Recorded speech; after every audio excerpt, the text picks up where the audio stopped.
Faly miarabantsika rehetra amin'ny anaran'i Jesosy Kristy tompontsika.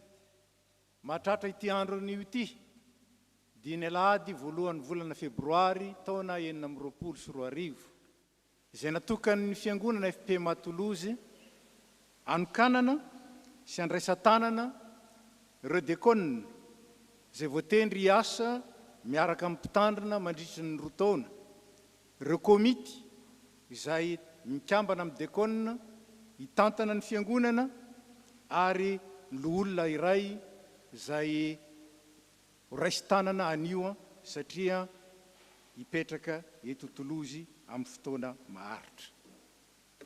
Ny tompon'izao fotoana izao, ary izy no mijery antsika, mahita antsika, fa izy indrindra izay ny antso antsika rehetra ary nanokana ireto diakonina sy filohan'ny sampana ary olona ireto.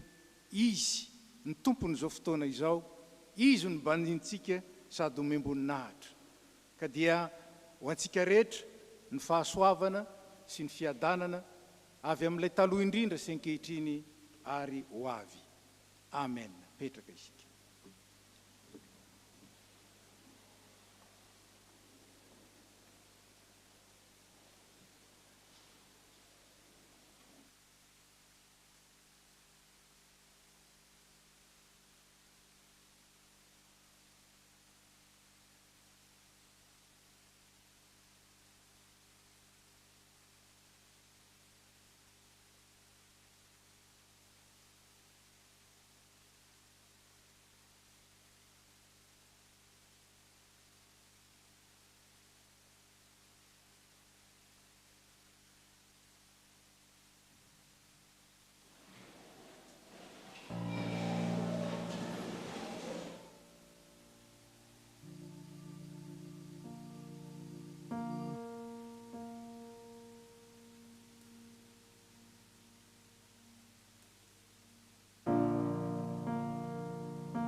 mbola iaraka hitsangana isika. Amin'ny anaran'iray sy ny zanaka ary ny fanahy masina. Ho fiteran'Andriamanitra dia ho ataontsika miaraka ny salamy 2:1 ny andiny voalohany sy ka hatramin'ny fahaefatra ary ho tohizantsika izany fiterana izany amin'ny hira efa voalahatra. Aleloia! Sambatra ny olona izay matahotra an' Jehovah sady mankasitraka ny didiny indrindra. Ahery ambonin'ny tany ny zanany, ho tahina ny taranaky ny mariny, fananana sarenana ao an-tranony ary ny fahamarinany haharitra mandrakizay. Ao amin'ny maizina no hipisahany mazava ho amin'ny mahitsy, mamindra fosy miantra ary mariny ireny. Amen.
Andriamanitra ray mpaharin'izao rehetra izao, nivory eto anatrehana indray izay anio, hidera sy ankalaza raha nome voninahitra anao, fa Andriamanitra tsara ianao sady mpanao ny tsara, masina ary be fitiavana. Dia rainay ianao, ankalazaina ny anaranao satria mendrika ho anao izany. Tompo, manatrehany anio, aroka ny fanahinao hiasa amin'ny sambatan'olona, mba hampifantoka ny tanteraka aminao. Koatario izay amin'ny zavatra rehetra ataonay eto, mba ho voninahitra ao irery ihany anie, izao fotoana iombonanay eto izao. Amin'ny anaran'i Jesosy Kristy ilay fahazavana ho an'izao tontolo izao, no anaovanay izany vavaka izany. Amen. Petraka amin'ny fiangonana. Eno ampanajana ary hava malala, ny teny manambara ny sitrapon'Andriamanitra ho antsika anio. Koa amin'izany, mangataka anareo aralahy no famindrampon'Andriamanitra, mba atolotrareo ny tenanareo fanatitra velona, masina, sitrak'Andriamanitra, dia fampopanahy mety ataonareo izany. Ary aza manaraka ny fanaon'izao tontolo izao, fa miovah ny fanavazana ny saina, hamantaranareo ny sitrapon'Andriamanitra, dia izay tsara sady ankasitrahana no marina. Amen. Anisan'ny fifaliana lehibe ho an'ny Tompo tokoa ry havana, ny fiverenan'ny ondry very ao ambara. Impirimpiry moa isika no mihodina, kanefa na dia izany aza dia faly foana ny Tompo mandray antsika raha vonina ny verina amin'ny tokoa isika. Koa an'io dia mbola manasa antsika hiova sy hanantona azy indray ny hira 7:7 koa ny andiny voalohany ho andeha ho iraintsika.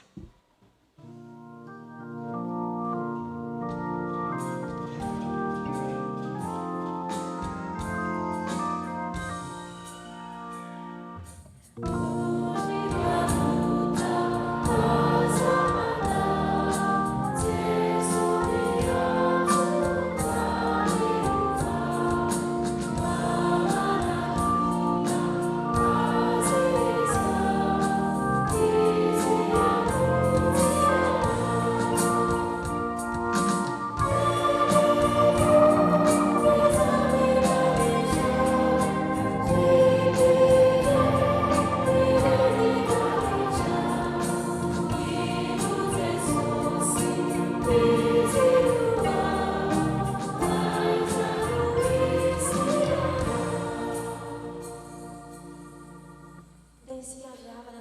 antsika ka anaraka izao tombavaka izao.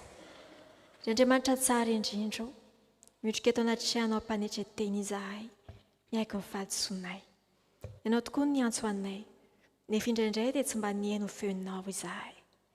Matetika tokoa izahay dia mifily tamin'ny lalanao, ka dia izay noheverinay fa mahasoanay no narahinay. Tompo, mamelanay raha tsy namoa arak'izay tokony ho izy ny fiainanay. Mamelanay ihany koa noho ny tsy fahandavan-tenanay, hiaka-mony, tsy fahasahina mijoro vavolombelonao, ary mifona aminao ihany koa izahay, raha tsy nahay nanolotra ny tenanay manontolo ho fanadin-tsitraka ao. Ankehitriny ara dia miaika izahay, fa tsy avy amin'ny herinay no ahafahanay mamoa, fa avy amin'ny fifikiranay aminao. Kodiovo ny fonay Tompo, ary esory ny ota rehetra izay manavesatra anay miaraka amin'ny fiangonana. Iranay be famindram-po, mitalao aminao izahay, mamelany ny elokay, diovy izay ho fampahotana, zazao izay mba fakelo, ary avozo ny fanahinay mba vonika ny mpanao. Fitiavan'i Jesosy Kristy zanakao mpamonjanay, mangatahanay aminao. Amen.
Ho anareo rehetra izay mibebaka tamin'ny fonareo marina tokoa, raizao am-pitsanganana amin'ny finoana ny famelan-keloka atolon'ny Tompo ho antsika. Hoy ny Tompo, fitiavana mandrakizay no nitiavako anao, koa izany nampaharetako famindram-po anao. Na dia mandra-pahantrareo aza dia tsy miova aho, ary mandra-pahafotsy volonareo dia izao ihany no hisahirana mitondra anareo. Izao no nanao, ka izao ihany no hitrotro eny, izao no hitondra sy hanafaka. Efa tonga ny zanak'olona hitady sy hamonjy ny very, ary amin'izany dia tsy misy fanamelohana ho an'izay eo amin'ny Kristy Jesosy. Noho izany ara dia ambara fa voavelan'ny elokareo noho ny anaran'ny masina mideran'ny Tompo. Iraha fanampin'ny fahafito. Amen.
voninahitra ho any amin'ny avy indrindra ho an'Andriamanitra.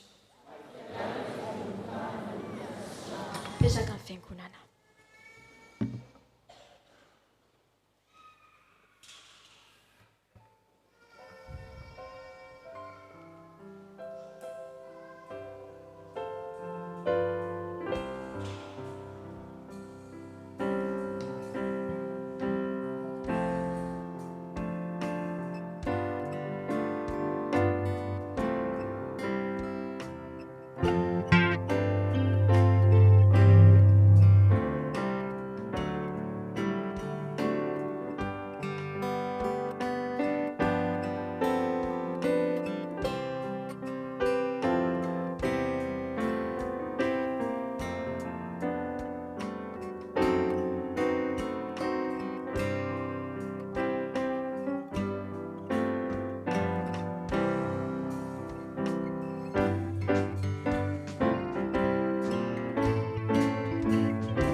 Izao dia tonga fotoana hamakina ny ten'Andriamanitra isika, koa ny raha fanampy ny fahahena no ataontsika ny andiny voalohany ary mangataka ireo tompona anjara rehetra mba handroso mandritra izany.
Isika sotranao izay ry Andriamanitra ry zanaka fanahy masina ny amin'ity fotoana ity. Sotranao ny fanatrehanao, sotranao ny famalan-keloka ny menao anay. Tonga ny fotoana izay hamakina sy andrenesana ny teninao, hitoriana ny filazantsaranao aminay. Mangataka ny fanaonao masina hiasa feno tsy mahery aminay tsirairay avy, mba hahatonga ny fonay halalaka amin'ny teninao, mba hahatonga ny fonay handray ny teninao, mba hahatonga ny fonay hankatoy ny teninao tsy misy fepetra, tsy hanavakavaka. Misy matoko izay fa hiteny aminay araka ny fombanao anao. Sotra Tompo, minarinao Jesosy, amen.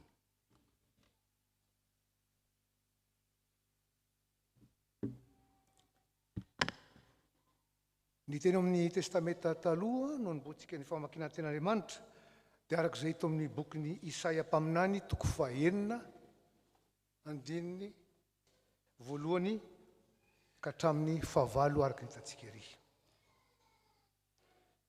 Fampidirana ny teny dia ny fiantsoan'Andriamanitra an Isaia. Tamin'ny taona nahafatesan'i Ozia mpanjaka no nahitako ny tompo nipetraka teo amin'ny seza fiandrianany avo dia avo, ary nahafeno tempolo ny rebareban'akanjony. nisy serafima nitsangana teo amboniny izay samy manana elatra eninavy ka ny roa nanakona ny endrika, ny roa nanakona ny vatana ary ny roa nanidinany.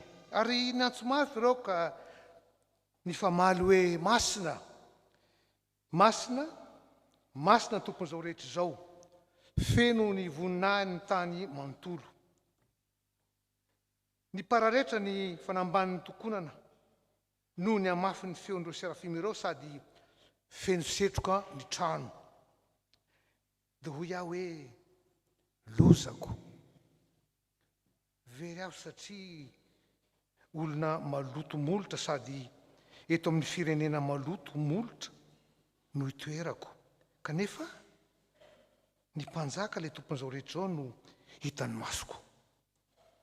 Kinanjo nanidina nanatona ny ray tamin'ireo serafima nitondra vainafo, teny an-tanany dia vainafo avy nalainy tamin'ny tandra teo amin'ny alitara. Nateny tamin'ny vavako izany ary izy tamiko, indro efa niteka ny molotra ao ity, koa afaka ny ilokao ary voavela ny fahotanao. Dia reheko ny feon'ny tompona nantany aho hoe iza no irahiko ary iza no mpitondra teninay. Dia namaly aho hoe ity aho, iraho aho. Amen.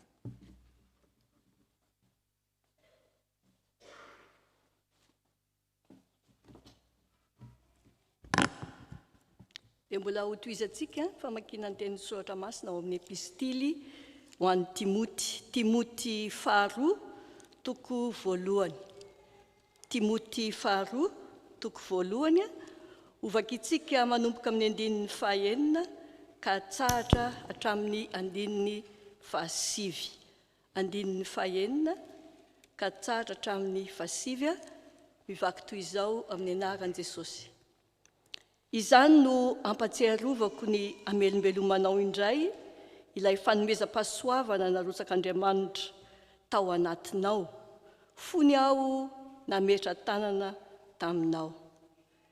Tsy mba fanahy mahatonga hokanosa no efa nomen'Andriamanitra antsika, fa ilay fanahy mahatonga antsika ho feno hery sy be fitiavana ary mahay mifehtena. Koa aza menatra ny hovavolombelon'ny tompontsika, aza menatra ny amiko, aza menatra ny amiko ihany, dia izao voafonja noho ny aminy, fa oka hiaretanao fijaliana miaraka amiko ny vaovao mahafaly, araky ny hery omen'Andriamanitra anao. Andriamanitra no namonjy antsika sy niantso antsika ho vahoakany, tsy noho ny asa vitantsika, fa noho ny fandaharany tenany ihany ary noho ny fahasoavany. Efa nomeny antsika tao amin'ny Kristy Jesosy izany fahasoavany izany, fony tsy mbola nisy ary akory izao rehetra izao. Amen.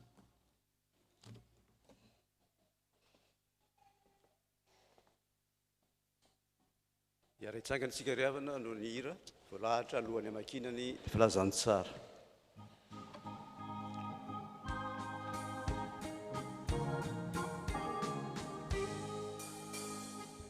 Jesosy reria filazantsara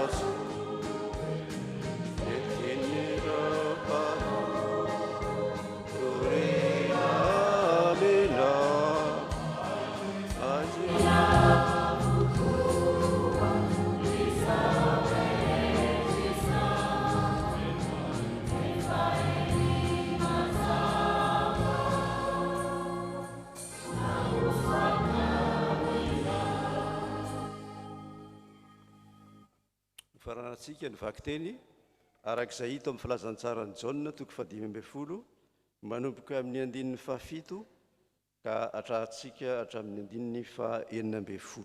Vaky toy izao amin'ny anaran'ny Tompo.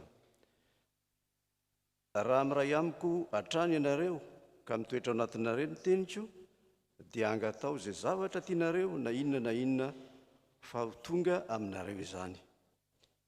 Ny azahoany raiky voninahitra dia ianareo mamokatra be sady tonga mpianatro. Tahaka ny tiavany ray ahy no nitiavako anareo koa. Mitoera amin'izany fitiavako anareo izany raha mitandrina ireo didiko ianareo dia hitoetra amin'izany fitiavako anareo izany tahaka ny tandremako ireo didiny raiko sy hitoerako ao amin'ny fitiavana ahy. Izany ny voalazako taminareo dia mba ho aminareo ny hafaliako ary ho feno ny hafalianareo. Izao ny didiko mifankatiava ianareo tahaka ny tiavako anareo. Tsy mba misy manam-pitiavana lehibe kokoa noho ny mahafony ainy hamonjy ny sakaizany. Ianareo ny sakaizako raha manantanteraka izay andidiko anareo. Tsy ataoko hoe mpanompo intsony ianareo satria ny mpanompo tsy mahalala izay ataon'ny tompony, fa ataoko hoe sakaiza ianareo satria izay fareko tamin'ny raiko no ampahafantariko anareo.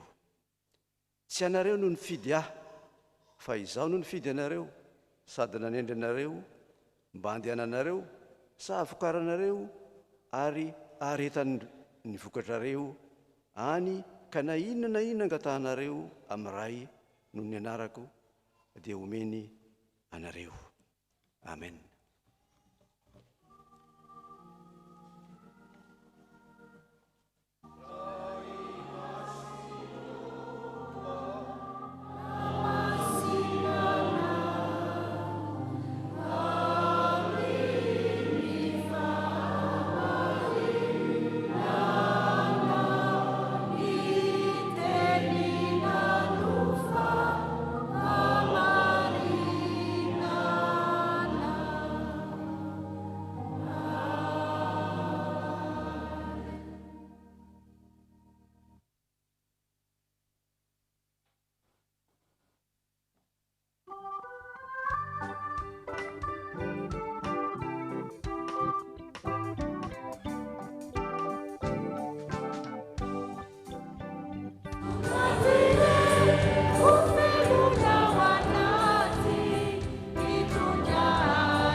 Ny tena mpanompo dia sahy sady mamobe. Les vrais serviteurs sont volontaires et portent beaucoup de fruits. Fanahy masin'Andriamanitra hitari-dalana antsika, ahatonga antsika ho tena mpanompo marina ary ahatonga antsika amobe ho voninahitr'Andriamanitra ray. Petraka isika.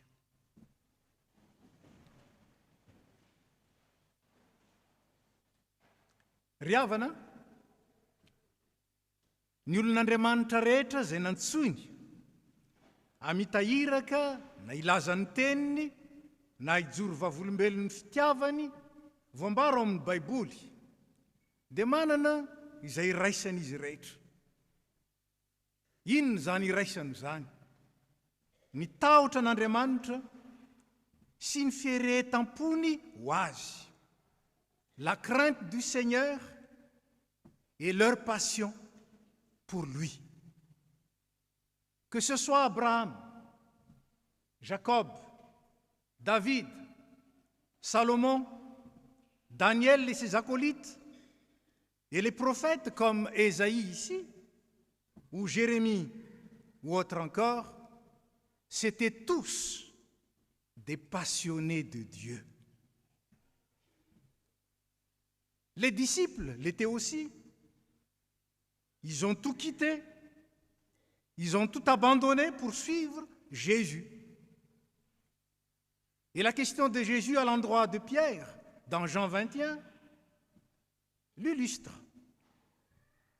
Et cette question est d'actualité, car elle s'adresse à nous aujourd'hui. C'est quoi cette question? Est-ce que ton amour pour moi est plus grand que celui des autres? La réponse de Pierre fut oui. Et nous savons que Pierre a accompli son apostolat jusqu'à mourir martyr pour les seigneurs. C'est ça la passion. Et nous? Et vous? L'apôtre Paul a dit à son fils spirituel, Timothée, ce n'est pas un esprit de lâcheté, de timidité, de peur que Dieu t'a donné par son Esprit Saint, mais un esprit de force, d'amour et de maîtrise de soi. Ce n'est pas un esprit de lâcheté, de timidité, de peur, mais de force, d'amour et de maîtrise de soi. Riavana, tsy avy amin'Andriamanitra ny akanosana, tsy avy amin'Andriamanitra ny tahotra, tsy avy amin'Andriamanitra ny fahalainana na ny atakandro, tsy avy amin'Andriamanitra ny tsy fahaizana mifehy-tena, tsy avy amin'Andriamanitra ny tsy fitiavana, tsy avy amin'Andriamanitra ny fankalana sy ny fanilikiliana ary ny fiatahana amin'ny hafa. Tsy avy amin'Andriamanitra zany. Ary inona moa ny itovizan'ireo? Ny akanosana, ny tahotra, ny fahalainana, ny tsy fifehezan-tena, ny tsy fitiavana. Inona no iraisan'ireo? Tsy ahafahana mamobe ireo ary tsy mahavokatra tsara. Na iza mitoetra ao anatin'ireo dia tsy afaka hamoa izy, hamoa voatsara, ary indrindra tsy mahavokatra be izy. Mety mamokatra vo ihany izy, fa voaratsy. Ohatra ny fitomoemoem-pona, ny fiheveran-tena ho zavatra, anika manindry ny hafa, ny firaharainany ny olona, ny fitsiriritana, mahatonga betsikera, be fosafosa, tia manaratsy olona. Tsy avy amin'Andriamanitra zany. Tsy toetra ny zanak'Andriamanitra zany. Ary tsy toetra ny mpanompon'ny tompo mihitsy zany. Fa ny firehetana ny amin'ny tompo kosa, la passion pour le Seigneur, manala tahotra, mandroaka ny akanosana, ary mitondra vokatra be sady maharitra. Ary io no mampiavaka ny tena mpanompon'Andriamanitra marina tokoa. Tsy voatery mpitandrina ane zany, tsy voatery loholona ane zany, tsy voatery diakona ane zany, tsy voatery filohan'ny sampana ane zany. Ny mpino rehetra no ambara ao anatin'izany. Ils sont tous passionnés de Dieu. Les vrais serviteurs sont des passionnés de Dieu. Ils font passer les préoccupations de Dieu, l'amour du Seigneur, avant leurs préoccupations personnelles, avant d'autres considérations. Et ainsi, ils sont remplis de force, rempli d'amour, l'amour agapé, et de maîtrise de soi. Feno hery sy be fitiavana ary mahay mifetena no ny asan'ny fanahy masina ho aminy ny tena mpanompon'ny tompo. Nandre ny antson'ny tompo ary namaly tahaka ny Isaia hoe inty aho irao aho. Marihana tsara fa tsy hoe olona tsara be manahoana ny ty Isaia ty e. Tsy dia olona hoe manandaza manahoana ny ty Isaia ty e. Raha nahita ny voninahitr'Andriamanitra ary izy dia nanongo tena. Lozako fa ato amin'ny firenena malotomolotra aho ary olona malotomolotra nefa ny tsy toa ilay mandrakizay noseho tamiko. Rehefa nahatsapa tena ho tsy mendrika tahaka izany Isaia, nidiovin'ny tompo ny fony. Nitendreny ny lelany, madio ianao zao afaka manompo ahy amin'ny fanasany fahamarinana. Sika koa dia tahaka izany. Tsy nantsona hijery ny tenantsika na hametra izay asan'Andriamanitra azontsika atao amin'ny fahaizantsika, fa mitoky kosa amin'ilay ny antso. Hanika dia say, mamobe ary mamovo maharitra. Ry havana, manantena vo amintsika ane ny tompo e. Manantena vokatra avy amintsika ny tompo, avy amiko sy aminao. Ary ho antsika izay tokanana androany, soraisitanana androany, hitarika ny vahoaka ao amin'izany, manantena vokatra amintsika ane ny tompo e. Ary vonina anome vokatra be sy tsara eo amin'ny asa fanompontsika izy. Saingy izao, sao dia kanosa ary tsika e. Sao dia sarokenatra ary tsika e. Sao dia matahotra ane tsika e. Sao dia miahiahy ane tsika e. Ry havana, ny fanahy masina izay nomena antsika tamin'ny alalan'ny batisa dia tsy manome antsika fo osa, tsy manome antsika fanahy malemy,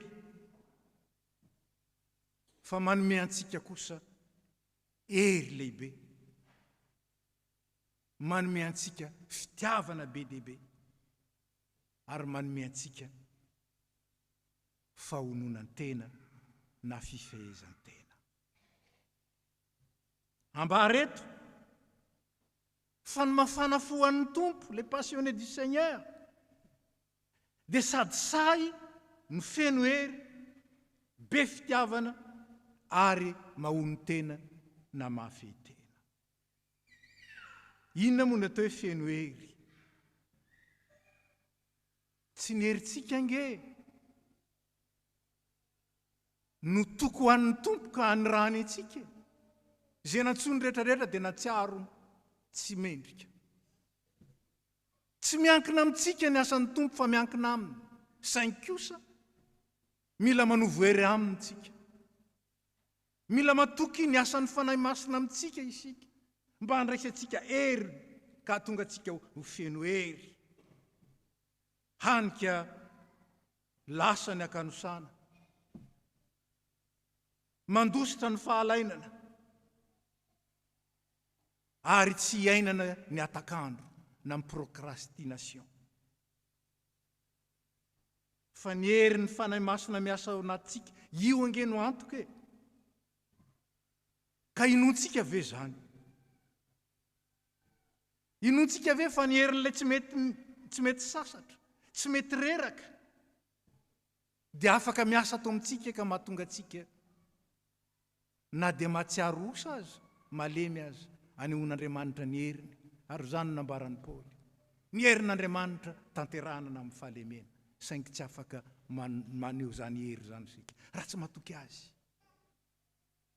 raha tsy mandray azy, ary manaiky irahany, manaiky rany. Ny adevitra tamin'ny Gideona ny tompo. Satria ty lehilahy ty izay matanjaka ka anosalahy, matahotra fahavalo. Anika ny sitrika ny hery. Jehova momba anao ry lehilahin'Andriamanitra. Wow! Marina ve zany? Zany ve dia mba marina? Raha momba anay Jehova nahoana zay niaran'izao zavatra zao? Dia hoy ny tompo tsy efa niteny taminao va aho?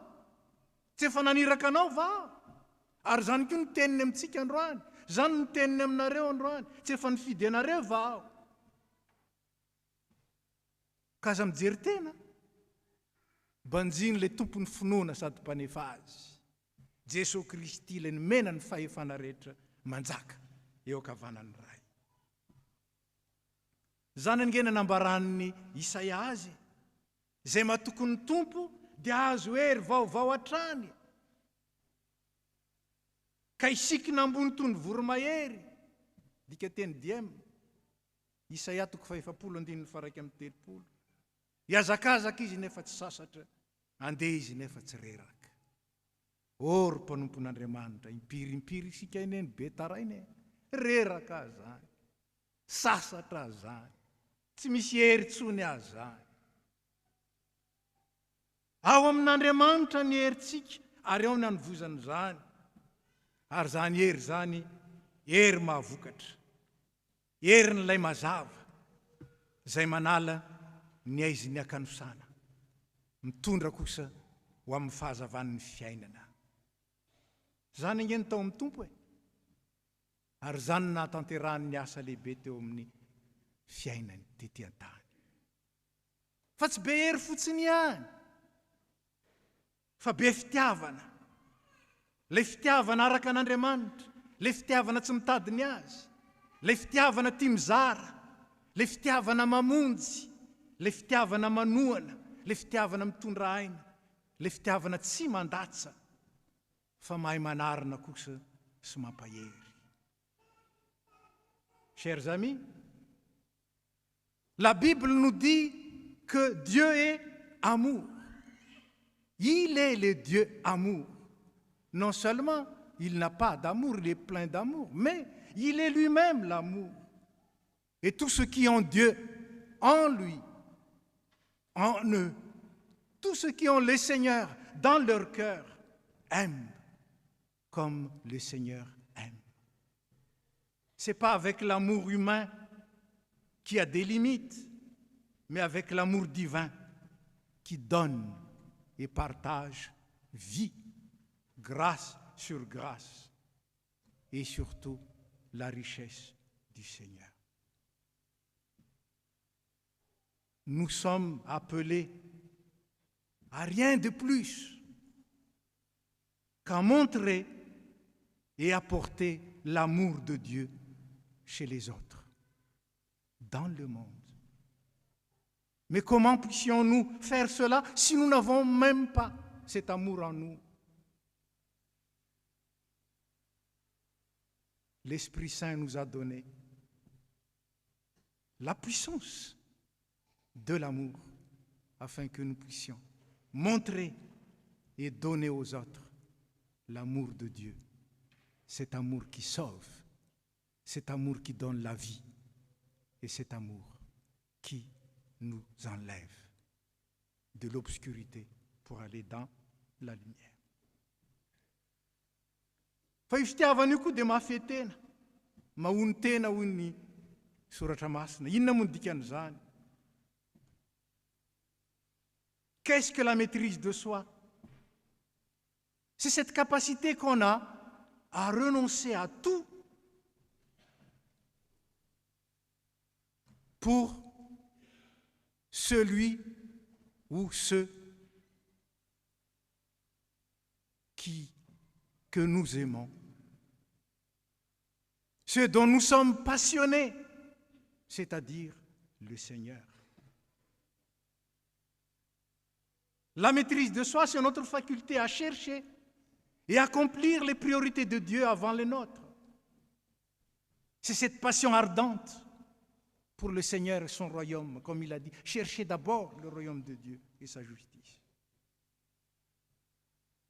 Est-ce que nous sommes des chrétiens passionnés ou des chrétiens intéressés seulement.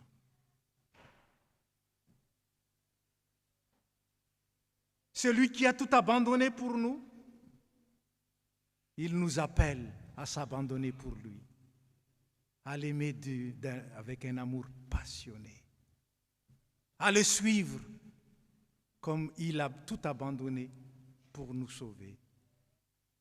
Alors servir le Seigneur, chers amis, servir le Seigneur, c'est tout simplement montrer combien il nous aime et combien il aime les autres et combien il fait confiance en nous pour apporter cet amour partout où il nous envoie. Riavana, aimer notre Seigneur, c'est le servir avec toute notre force, de tout notre cœur et de toute notre âme. Mais comment nous puissions le faire avec la puissance de l'Esprit qu'il nous a donnée. Riavana,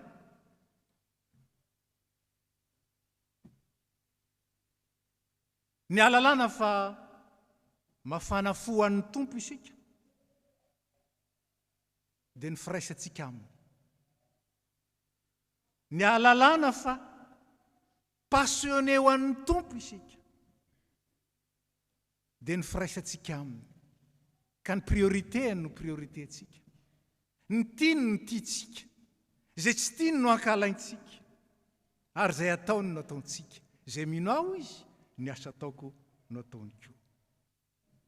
Hoy izy araka ny vaky tenintsika teo, raha tsy miray amiko ianareo, tsy mahay manao na inona na inona.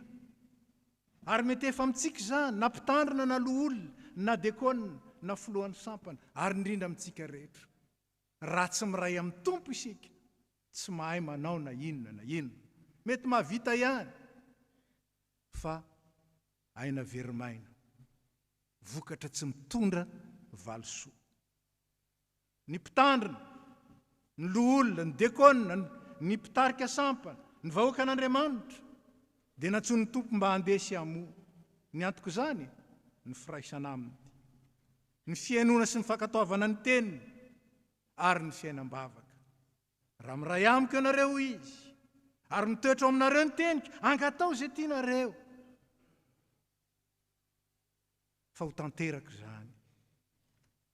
Olom-bavaka ny mpanompon'Andriamanitra. Fa olon' ny asa koa izy, ary olon' ny fitiavana. Tsy azo sarahana ireo. Olon' ny asa, olon' ny fitiavana, olom-bavaka. Izany sika. Ary izany no antoka ananantsika fahasahiana. Izany no antoka andresentsika ny akamona sy ny fangatanandro. Izany no antoka andresentsika ny fifanjanana. Izany no antoka azomontsika ery hoety mamokatra be. Ary izany no antoka anatanterantsika ny sitrapon'Andriamanitra ao anatin'ny fifehezan-tena sy ny fahononan-tena. Riavana, manantena vokatra be amintsika ny tompo. Izany ny antsony antsika sy nanirahany antsika, manantena vokatra be amintsika izy. Izao nefa ny magaga, tsy avy amiko sy avy aminao, no antoko amin'izany vokatra be izany, fa avy aminy ihany. Izy ilay manome ny hery rehetra, ary izy no manokatra ny varavaran'ny lanitra ho an'izay te hanompo azy, fa omeny malalaka izany. Izany ange ny tompontsika. Aiza ianao mahita tompo tsara noho izany. Koa dia atoloriny tenanareo, ho fanatitra velona masina sitrak'Andriamanitra, dia fanompom-panahy mety ataonareo izany. Ary aza manaraka ny fanondrotolo izao, fa miova amin'ny fanavaozana ny saina, ka fantaro ny sitrapon'Andriamanitra, fa io ny tsara, io ny ankasitrahana, ary io ny marina. Raisy ny fitahiana. Mitahy anareo ny tompoka miaro anareo, ary mahatanteraka aminareo ny teny fikasany rehetra ny tompo. Mahatoky ilay ny antso anareo, ary izy anefa izany ho an'izay rehetra mahatoky azy. Amen. Petraka isika.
Riavana, satria efa nandray famelan-keloka avy amin'ny tompo isika, rehefa nandray ny hafatra avy amin'ny teny ihany koa, dia ndeha irahantsika manaiky sy manambara eo am-pitsanganana ny fanekem-pinoana apôstôlika. Mino an'Andriamanitra iray tsy topa hanao ny lanitra sy ny tany ao, ary mino an Jesosy Kristy izany ilay tokana tompontsika, izay atorotoroana tamin'ny fanahy masina, nateraka Maria Virjiny, nijaly nanapaka-poto Pilato, niombona tamin'ny hazo fijaliana, maty ka nangeva, midina tany amin'ny fiainantsika, nitsangana tamin'ny maty tamin'ny andro fahatelo, niakatra ho any an-danitra, nipetraka ka fanan'Andriamanitra iray tsy topa, avy amin'ny haviny tsara ny velona sy ny maty. Mino ny fanahy masina, fiangonana masina maneran'izao tontolo izao, ny fiombonan'ny olona masina, famelan-keloka, fisangana ny tena ny maty, ary ny fiainana mandrakizay. Amen. Petraka ny fiangonana. Izao dia tonga amin'ny fotoana manokana isika, ka mialohan'izany dia mbola ho ataontsika ny hira fafito amin'ny roapolo sy efajato ny andiny voalohany.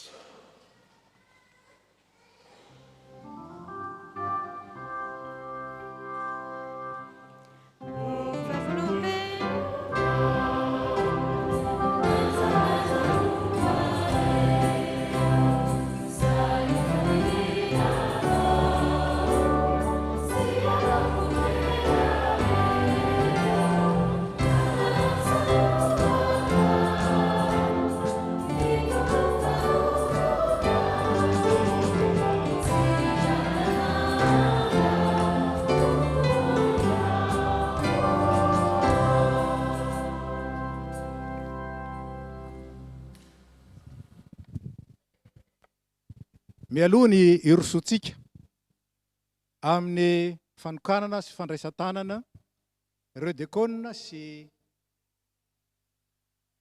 komity vaovao ary ny loholona dia mangataka ireo mpikambana tao anatin'ny komity filohan'ny sampana zany diakôna izay tsy hanohy ny asa intsony no ny antony maro samihafa izay tsy anjarantsika no hijery zany mba hitsangana vetivety tompoko azafady. Mpikambana rehetra, diakôna sy mpikambana amin'ny komity izay tsy manohy ny asa intsony.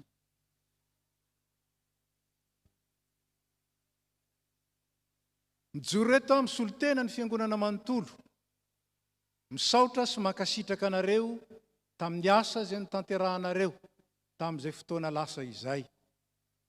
Ny hira teo moa dia milaza ny hoe hovavolombelonao tompo na aiza no ale, ary vonona mandrakariva na aiza ny tianao anyrahana. Ka dia mino zay fa ny mandahanareo amin'ny mahakomity no mijanona, mitsahatra. Fa ny fanoloran-tenanareo kosa sy ny zotom-ponareo anompon'ny tompo, indrindra ho passionné du Seigneur, dia hitoy mandrakariva zany ary andrandraina fa hitarika koa ny vahoaka an'Andriamanitra ho amin'izany. Hoy ny tenin'ny tompo, hoy ny tenin'ny soratra masina hoe tsy foana tsy akory fikelezanareo aina ao amin'ny tompo, fa ny tompo no andraisanareo ny valosoa. Ka dia manompo ny tompo tokoa nareo, ary zany no isaoran'ny fiangonana manontolo anareo tamin'izay nomenareo, tamin'izay nataonareo, tamin'izay natolotrareo nandritra izay fotoana nanomponareo tamin'ny andro lasa izay. Dia ho an'Andriamanitra ny voninahitra, ny fisaorana kosa dia ho anareo. Ary tsika fiangonana te aneo zany, dia amin'ny alalan'ny tehakitsika no manao zany.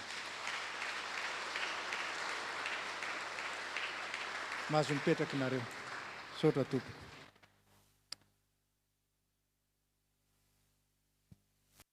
Izao dia iroso amin'ny fanokanana sy fandraisan-tanana ireo diakôna isika. Ataontsika ny rehefa voatondro iomanana amin'izany.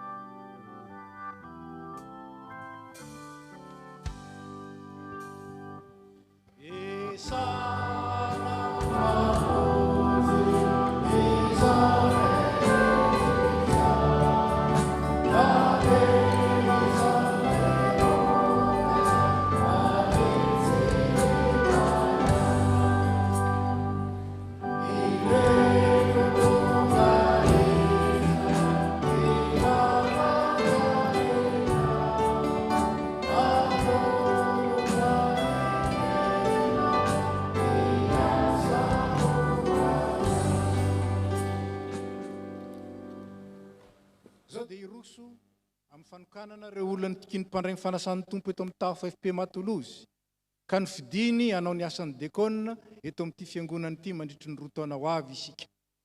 Melo izany mangataka ny solitenan'ny Braofoibe mba hiakatra ety ary ny loolona. Mangataka anareo mba hiakatra ety iombona aminay amin'izao fanokanana sy fandraisan-tanana izao.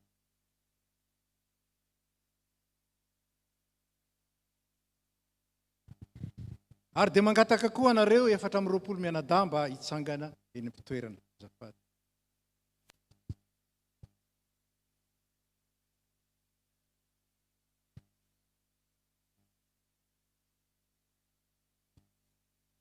Ry havana, zava-dehibe hatramin'ny andron'ny fiangonana teo amin'ny zanak'Israely ny fanendrena olona ho naman'ny mpitarika teo amin'ny fitondrana ny vahoaka an'Andriamanitra. Hoy Jehova tamin'i Mosesy, manangona 70 amin'ny olon'ny Israely ho ty amiko, ary ento miaraka aminao ao an-tranon'ilay fionana izy, ary ara-mitondra ity firenena ity aminao reo, fa tsy anao irery intsony no hitondra azy. Ao amin'ny testamenta vaovao dia toraka izany ihany koa ny nanendrena ny dekona. Hoy ny apôstôly Paoly momba ny dekona. Ny dekona koa dia toy izany ihany, homotina, tsy miroteny, tsy tia divay be, tsy tia arena maloto, mitandrina tsara ny zava-miafina ny amin'ny finoana amin'ny fieritreretana madio. Ary toy izany koa ny vehivavy motina, tsy mpanendrikendrika, mahony tena, mahatoky amin'ny zavatra rehetra. Koa ianareo raha lasy anabavy malala, tsarovy mandrakariva ny alehiben'ny andraikitra atolotra anareo, atokany tokoa ny tenanareo ho amin'izao fanompoana masina izao. Ho passionné du Christ ianareo, ary indrindra hitarika ny vatany dia ny fiangonana manontolo ho amin'ny fanomezam-boninahitra azy, ary indrindra ho fampelezana ny filazantsara sy ny fitiavan'Andriamanitra. Dia aoka ny fahatserovana avy amin'Andriamanitra, tompon'ny fiangonana, aoka izany no anapaka ao aminareo isan'andro isan'andro. Ataontsika ny fanampiny faharoa andininy voalohany sy fahaefatra. Firana fanampiny faharoa ny andininy voalohany sy ny fahaefatra.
araka izany dia mangataka aminareo ary zahay ry raha lasy anabavy mba hanao ny fanekena masina ilain'ny fiangonana amin'izay rehetra ho diakonina ao aminy.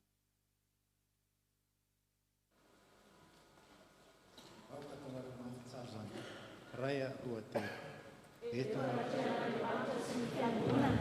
dia manaiky aho fa azo mivavaka sy amaty ary mianatra ny soratra masina izara sy ampiasana koa amin'ny rafa ho namany mpitandrina ka hiara-miasa aminy amin'ny fahasotoana eo amin'ny fiandrasana ny olon'Andriamanitra sy ny fiarovana ny fototoroana FPMA toy ny batisa-tokana sy ny fanekena-pahasoavana.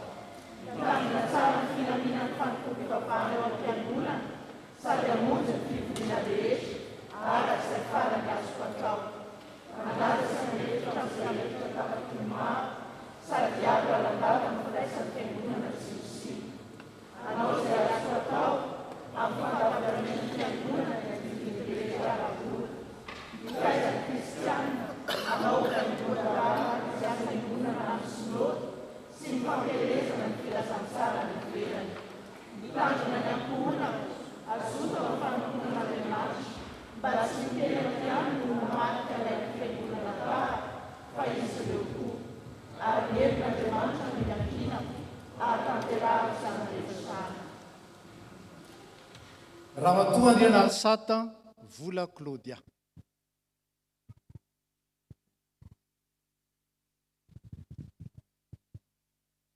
Noho izany fanekena nataonao teo izany dia amin'ny anaran'ny Ray sy ny Zanaka ary ny Fanahy Masina no anokananay ianao mba ho diakonina amin'ity fiangonana ity, mitsangana ary mahereza sy mahatanjah ho aminao aneny Tompo. Amen.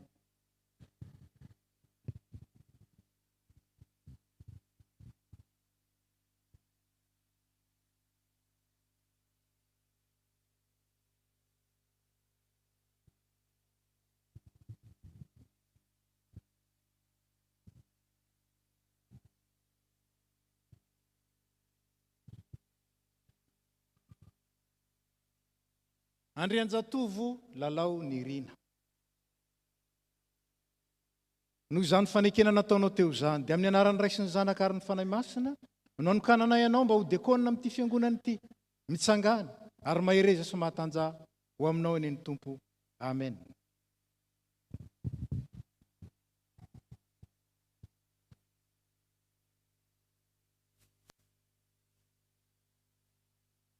Rafalimanana Tainasoa.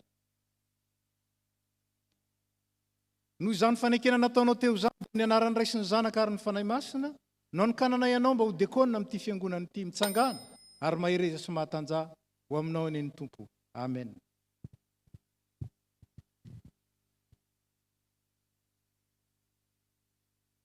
Rakotomalala Voangy Reine. Noho izany fanekena nataonao teo izany dia amin'ny anaran'ny Ray sy ny Zanaka ary ny Fanahy Masina no anokananay ianao ho diakonina amin'ity fiangonana ity, mitsangana ary mahereza sy mahatanjah ho aminao aneny Tompo. Amen.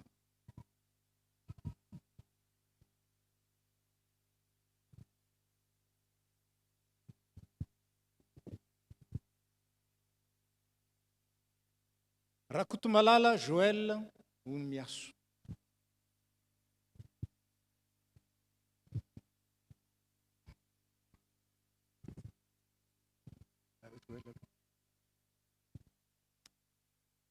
Noho izany fanekena nataonao teo izany dia amin'ny anaran'ny Ray sy ny Zanaka ary ny Fanahy Masina no anokananay ianao ho diakonina amin'ity fiangonana ity, mitsangana ary mahereza sy mahatanjah ho aminao aneny Tompo. Amen.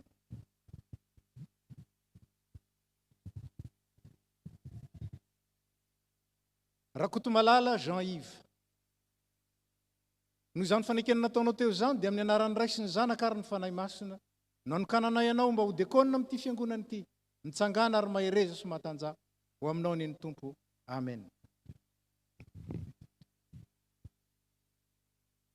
Randreny Menjanahary Manohisoa Zafindramaro. Noho izany fanekena nataonao teo izany dia amin'ny anaran'ny Ray sy ny Zanaka ary ny Fanahy Masina no anokananay ianao mba ho diakonina amin'ity fiangonana ity, mitsangana ary mahereza sy mahatanjah ho aminao aneny Tompo. Amen. Raphaël Gérard Ermalala. Noho izany fanekena nataonao teo izany dia amin'ny anaran'ny ray sy ny zanaka ary ny fanahy masina no nikanana ianao diakonina amin'ity fiangonana ity, nitsangana ary mahereza sy mahatanjah ho aminao aneny Tompo. Amen.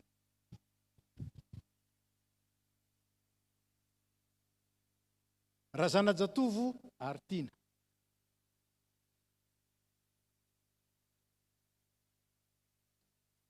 Noho izany fanekena nataonao teo izany dia amin'ny anaran'ny ray sy ny zanaka ary ny fanahy masina no nikanana ianao ho diakonina amin'ity fiangonana ity, nitsangana ary mahereza sy mahatanjah ho aminao aneny Tompo. Amen.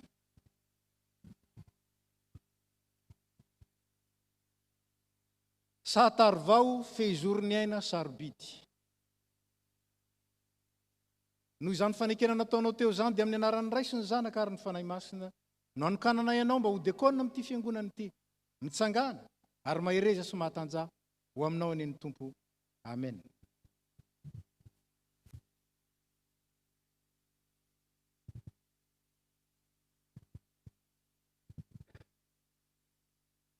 Izao kosa dia miantso ireo diakonina tranainy izay ho raisi-tanana satria efa natokana teo aloha. Dia Ramatoisany sy Andriamatoisany. Rajaobelona Mbolatina Sylvie. Mandray tanana anao zay ary mampahery anao, ampitosa tsara ny didy amin'ny mahadiakonina anao. Rakotony Raina Nasolo. Mandray tanana anao zay ary mampahery anao, amin'ny diakonina amin'ity fiangonana ity ho aminao aneny Tompo. Randriamanga Malala Malalatina. Mandray tanana anao zay ary mampahery anao, amin'ny mahadiakonina anao amin'ity fiangonana ity ho aminao aneny Tompo. Randriamanjato Bodoanitra. Mandray tanana anao zay ary mampahery anao eo amin'ny asan'ny diakonina amin'ity fiangonana ity ho aminao aneny Tompo. Rasamuely Normampionna. Mandray tanana anao zay ary mampahery anao amin'ny asan'ny diakonina amin'ity fiangonana ity ho aminao aneny Tompo. Ratovondraona Anitry ny aina. Mandray tanana anao zay ary mampahery anao eo amin'ny asan'ny diakonina amin'ity fiangonana ity ho aminao aneny Tompo.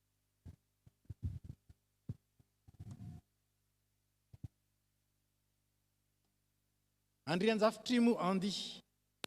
Mampahery anao zay ary mandray tanana anao eo amin'ny asan'ny diakonina amin'ity fiangonana ity mombanao mandrakariva aneny Tompo. Behavana Ravelo Armanana. Mandray tanana anao zay ary mampahery anao amin'ny asan'ny diakonina eto amin'ity fiangonana ity mombanao mandrakariva aneny Tompo. Rajaobelona Solofiny aina. Mandray tanana anao zay ary mampahery anao amin'ny asan'ny diakonina amin'ity fiangonana ity mombanao mandrakariva aneny Tompo. Amen. Randriamanjato Tately Armanda. Mandray tanana anao zay ary mampahery anao amin'ny asan'ny diakonina amin'ity fiangonana ity ho aminao mandrakariva aneny Tompo. Amen. Misy namana anankiray zay tsy eto dia amin'ny voalohan'ny volana Martsa izy no raisi-tanana eto anivon'ny fiangonana fa no niantony arak'asa dia tsy afaka manatrika izao. Manaraka Rasoamanana Hermano Tefiarvelo. Dia mandray tanana anao zay ary mampahery anao amin'ny asan'ny diakonina eto amin'ity fiangonana ity mombanao mandrakariva aneny Tompo. Amen.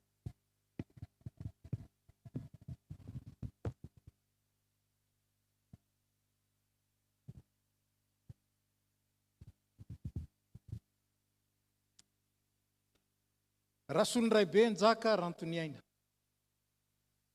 Dia mandray tanana anao zay ary mampahery anao eo amin'ny asan'ny diakonina amin'ity fiangonana ity mombanao mandrakariva aneny Tompo. Amen. Ratsimandresy Xavier Andriamaefa. Dia mandray tanana anao zay ary mampahery anao eo amin'ny asan'ny diakonina ao amin'ity fiangonana ity mombanao mandrakariva aneny Tompo. Amen.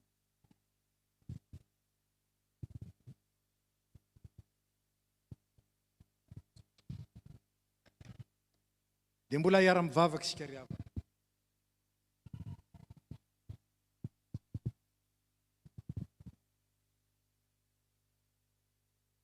ry Andriamanitra tompo ray ny fahasoavana rehetra.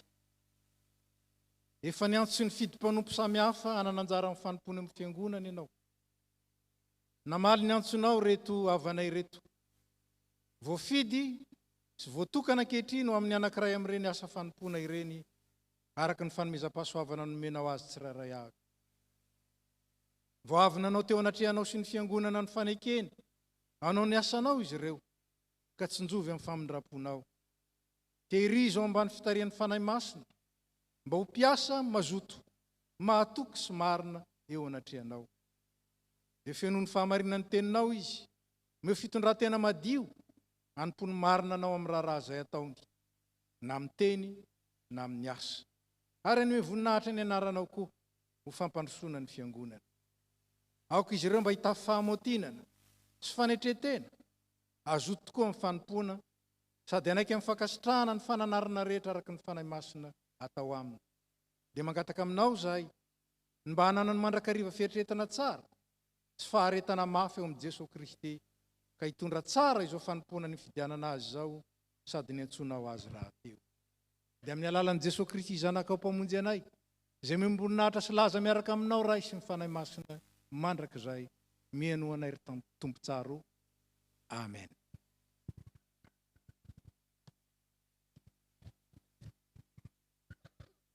Dia mitsodrano anareo zahay.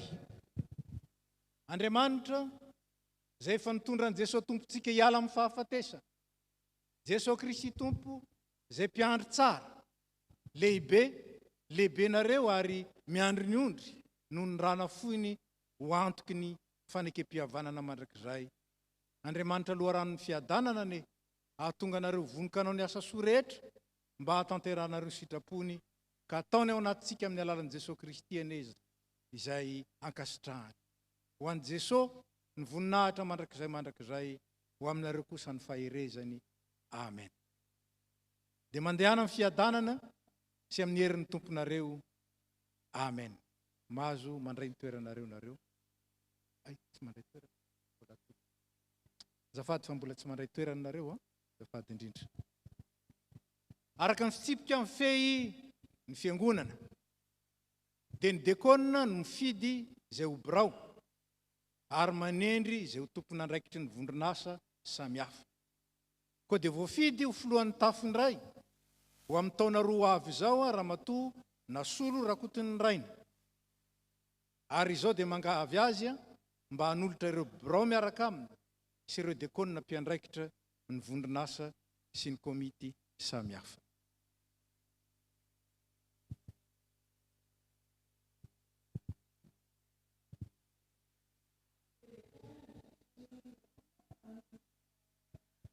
Piasana 4:20, 7:20 ity.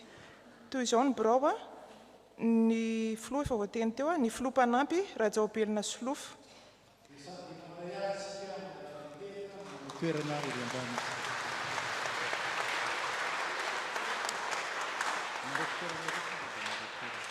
Ny mpitantsoratra Rajaobelona Sylvie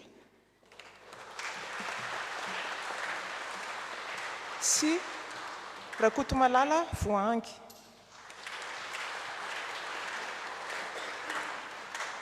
Ny tony Rasoamanana Hermano.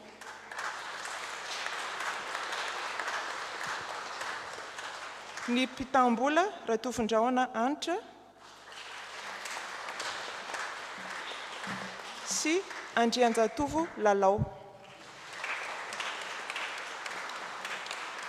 Ny gestionnaire financier Randriamanga Malalatina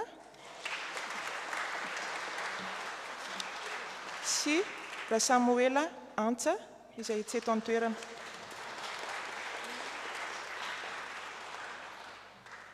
Ireto no mpiadidy: Andrianjafitrimo Andi,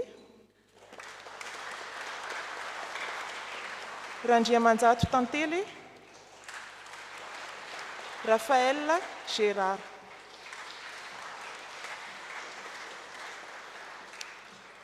Ireto no miandraikitra amin'ny vondronasa fiainam-piangonana: Randriamanjato Bodo sy Randriany Menjanahary Manohisoa.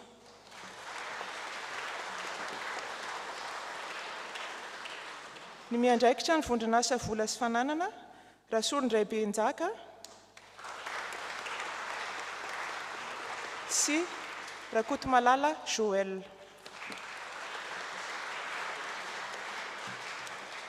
Ny miandraikitra ny vondronasa serasera sy firaiketana, Razanajatovo Artina sy Satarvao Feizoro. Ny vondronasa sosialy, Andrianarsata Claudia sy Beavana Ravelo Armanana.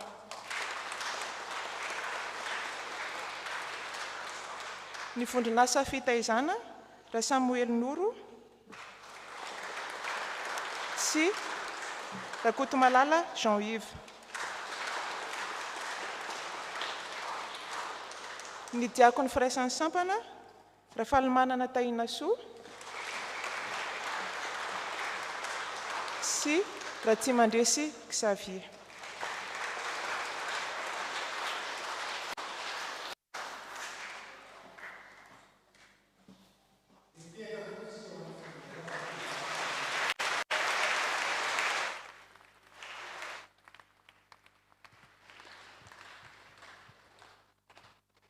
Zao indray tsika dia tonga eo amin'ny fotoana andraisan-tanana ny filohan'ny sampana. Mialoha izany dia ataontsika ny hira izay efa voatondro 8:valopolo voalohany.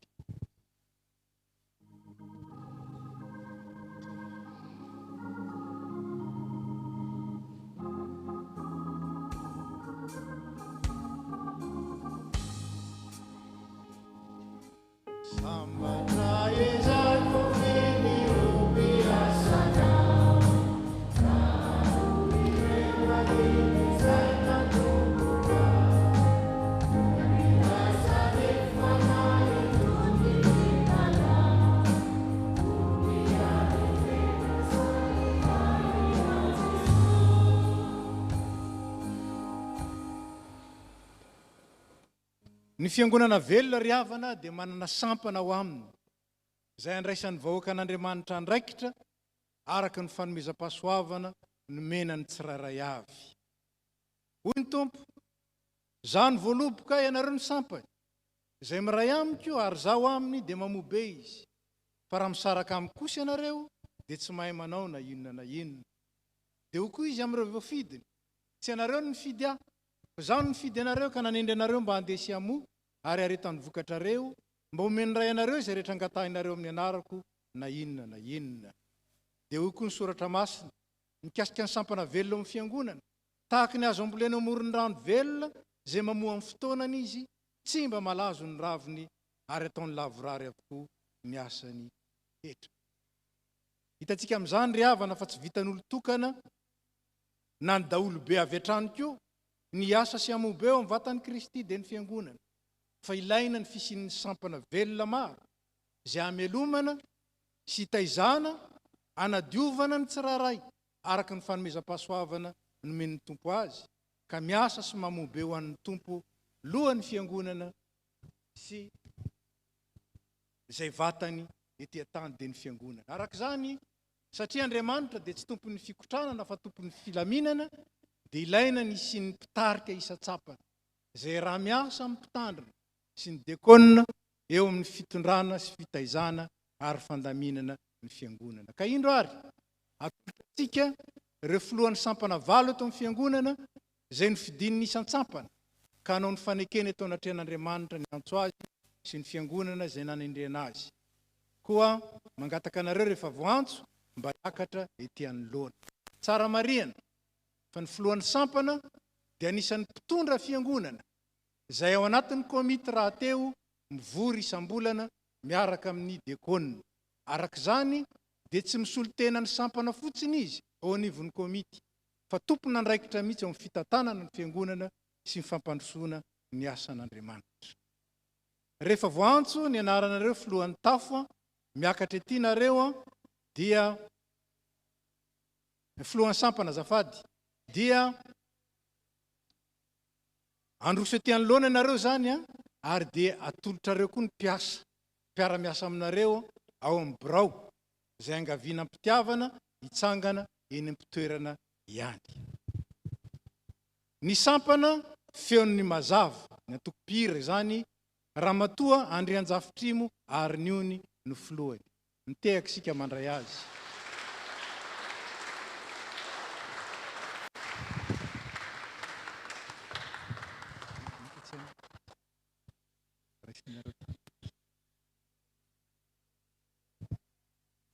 Dia ireo ny anaran'ny kambana anatin'ny birao angatahana mba hitsangana eny am-pitoerana izy ireo.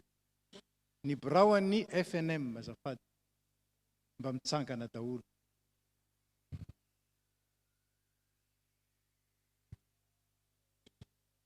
Ny sampana safifina fifoazana, ny filohany dia Ramatoa Beavana Angelina.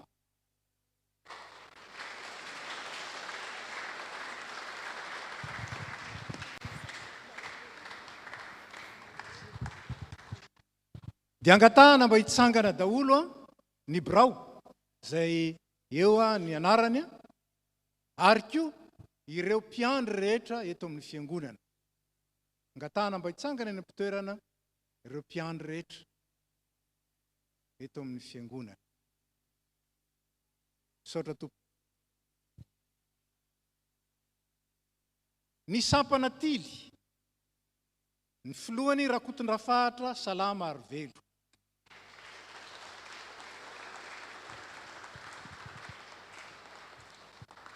Dia angatahana mba hitsangana ny birao an'ny sampana tily rehetra eto. Ary dia hitsangana ihany koa ireo mpiandraikitra mpitaiza ny ankizy ao amin'ny tily zany mangatahana hitsangana daholo. Ireo izy hitantsika ireo mahazo mipetraka nareo. Ny sampana sekolin'ny tenin'Andriamanitra na STA lany filoha Rakotondrafahatra Somianta.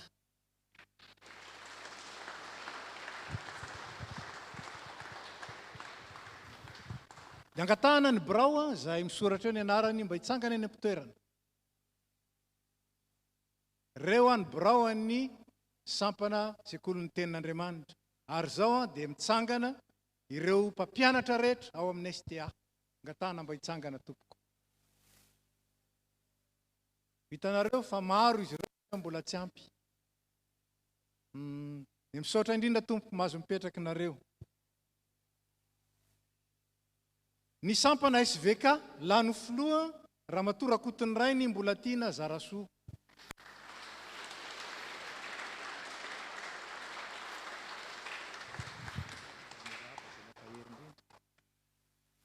Dia angatahana mba hitsangana daholo ny birao an'ny SVK azafady. Hitsangana eny am-pitoerantsika. Saotra indrindra dia mahazo mipetraka nareo. Ny sampana zava-maneno na ny endrim-peo ny filoha Ranaivo Rakotondravelona Mandimby Nirina.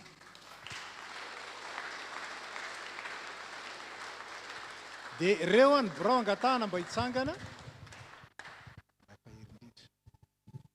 Ireo ny birao an'ny SZM izany na ny endrim-peo.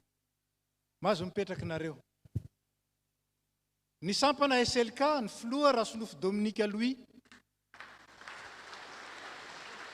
Dia angatahana mba hitsangana ny birao an'ny SLK. Ireo izy.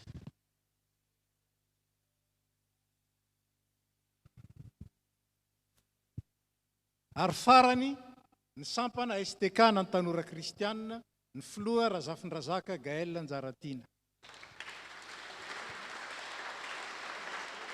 Dia mangataka ny mpikambana rehetra ao amin'ny birao an'ny STK mba hitsangana.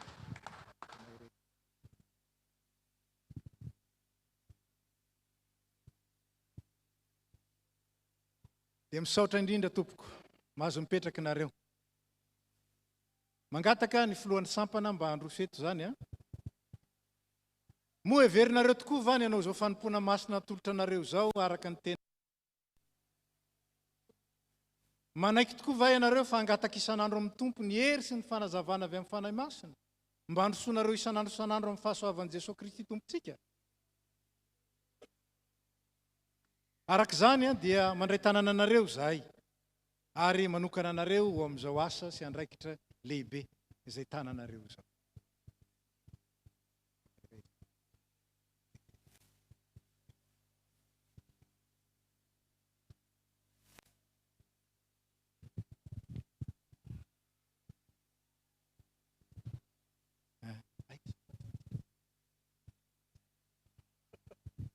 Zao dia mangataka anareo ny fiangonana mba hanonona ny fanekena izay ataonareo eo anatrehan'Andriamanitra sy eo anatrehan'ny fiangonana.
Tsy maharaka moa le dika teny fa antsika manaraka eny ihany. Ry filohan'ny sampana ary ianareo rehetra mpiara-miasa aminy koa izay efa nitsangana teo, mahereza sy matanjaha momba anareo ny tompo ary manohana anareo ny fiangonana. Marika zany dia mbola mitehaka ho azy ireo isika.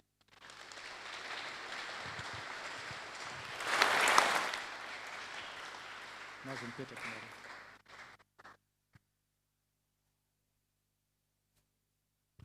Nareo mbola mijanona eo.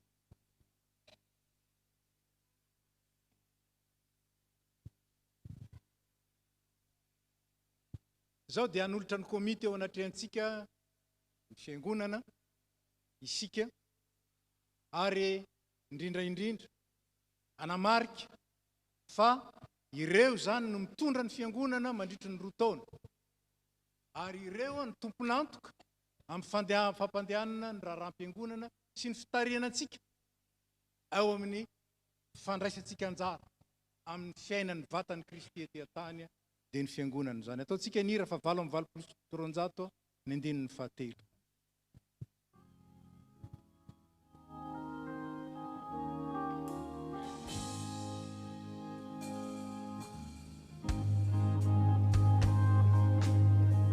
Nampianatra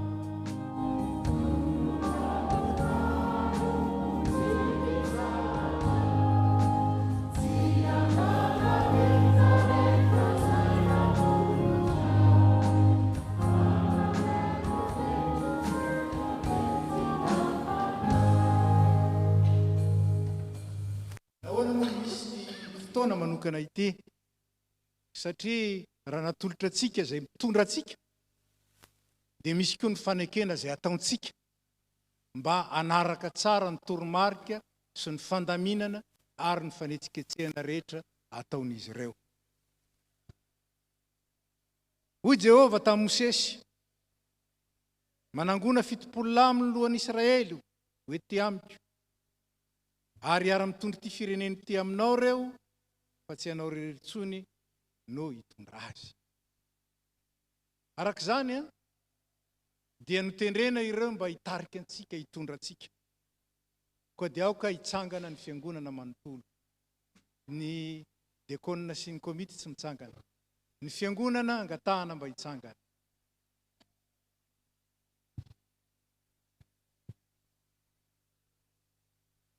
Ry fiangonana, eno ny tenin'ny tompontsika ho amin'ny mpiasa. Hoy izy, zay mihaino anareo dia mihaino aho, ary zay mandaha anareo dia mandaha aho. Noho izany ny fanekenareo an'ireo dia fanekenareo ny tompo sy ny fitondrana.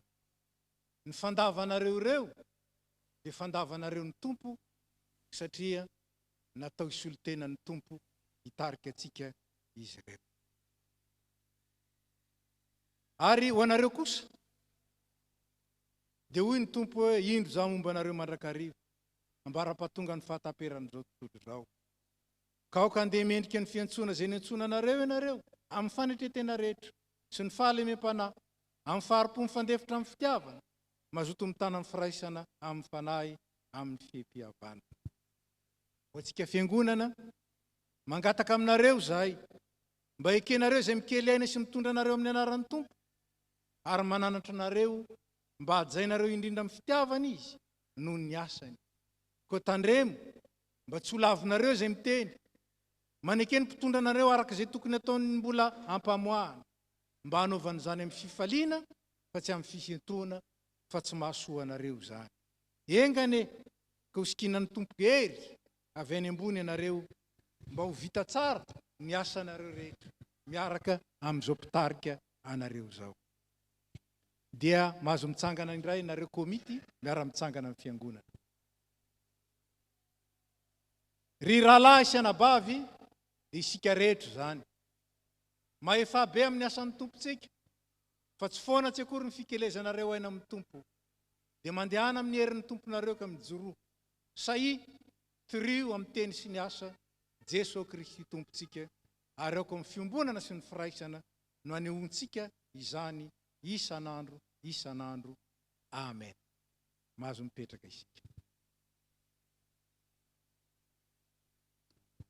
Farany dia tonga amin'ny fotoana izay andraisan-tanana ny loholona.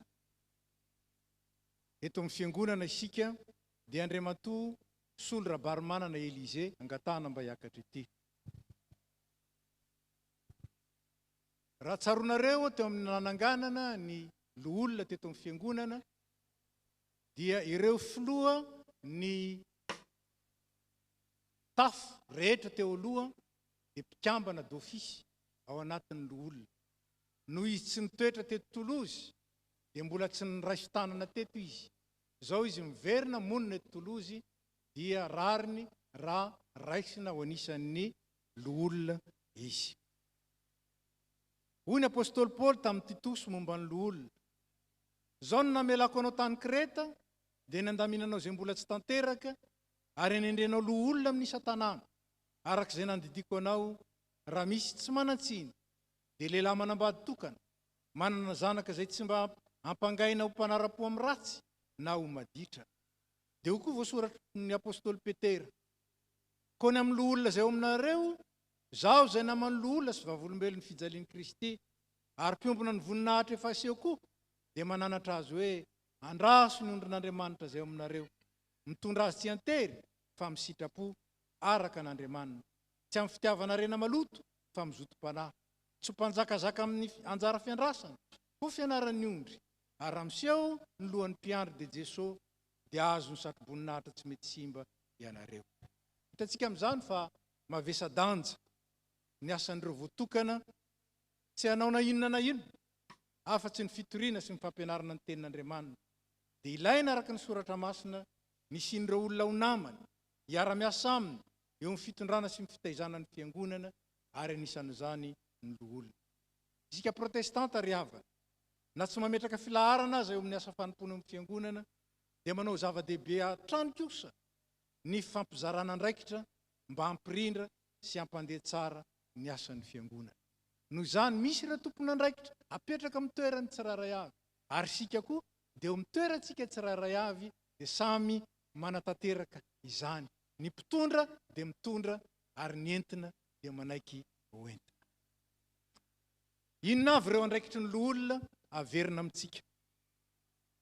Ny tafo FPM Tolozy araka ny tolo-kevitra napetraky ny fivorian'ny synode faraka amin'ny 30 ny voro-tany Orléans dia mahatsapa amin'ny mazava-dehibe ny tsanganan'ny loholona izay rafitra apetraka mba hanolo-tsaina sy ara-miasa amin'ny mpitandrina sy ny komity eo amin'ny fiandrasana sy ny fitaizana ny ondrin'Andriamanitra. Inona ny anjara toerany? Ny fanompoan'ny loholona dia fanompoana ao anatin'ny fiangonana izay mahasahana ny fiandrasana ny ondrin'Andriamanitra ka mpiara-miasa akaiky amin'ny mpitandrina izy amin'izany. Fikambanana ny loholona, collège des anciens. Noho izany dia samy mitondra ny anarana andraikitra hoe loholona izy tsirairay avy, tsy mandeha individuellement zany fa miasa amin'ny maha-accord azy. Araka izany dia tsy miasa irery koa ny mpikambana ary tsy manolo-kevitra amin'ny anaran'ny tenany fa amin'ny anaran'ny loholona izay manondro ny fikambana. mandray anjara mivantana amin'ny fivorian'ny komity eto amin'ny FPMA Toulouse amin'ny alalan'ny solotena tendreny izy isaky ny mivoron'ny komity. Tsy maintsy olona monina maharitra eto Toulouse sy ny manodidina azy no antsoina ho ao amin'ny ny anjara asany. Manara-maso ny fiainan'ny fiangonana ary manolo-kevitra ny amin'ny hanatsarana hatrany ny asa fiandrasana. Mila fantatsika tsara zany, na ny komity na ny fiangonana. Miara-miasa sy manampy ny fitondram-piangonana amin'ny fandrafetana fitsipifehezana, statut, règlement intérieur ary ny fomba fiasa. Manara-maso ny fampiarana ny fitsipifehezana eo amin'ny fiangonana. Manampy ny fitondram-piangonana amin'ny fitadiavana fomba entin'ny fiangonana misahana ny didiny samihafa. Ny mpitandrana ny komity ny manolotra azy asa na anaovany tolo-kevitra momba ny asany. Azo ny fitondram-piangonana tao ny mangataka asa manokana ivelan'izay voalazan'ity fitsipiky ity amin'ny olona. Tsy asa maharitra nefa zany asa zany fa asa araka ny nanindrina azy amin'ny tem-potoana. Zao dia mangataka ny fiangonana mba hitsangana. Dia manontany anao zahay, Solorabary manana Elize, amin'ny anaran'Andriamanitra raintsika sy Jesosy Kristy lohan'ny fiangonana ary ny fanahy masina mpanome herentsika.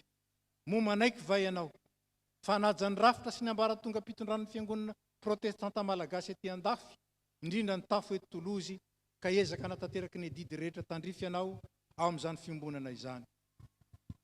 Eny tompoko, ny tompany anohanay arataraka izany. Ren'Andriamanitra ny fanekenao, ko amin'ny anaran'ny Ray sy ny Zanaka ary ny fanahy masina, dia manambara amin'ny fomba ofisialy sy mametraka anao isan'ny loholona eto amin'ny tafo FPMA Toulouse izahay.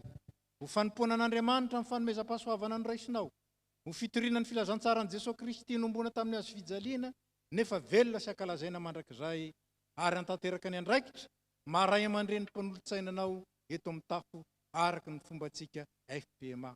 Ko amin'izany dia mandray tanana anao zahay amin'ny anaran'ny Ray sy ny Zanaka ary ny fanahy masina, sady mametraka anao amin'ny mahalo olona eto amin'ity fiangonana ity. Tika dia mitehaka isika.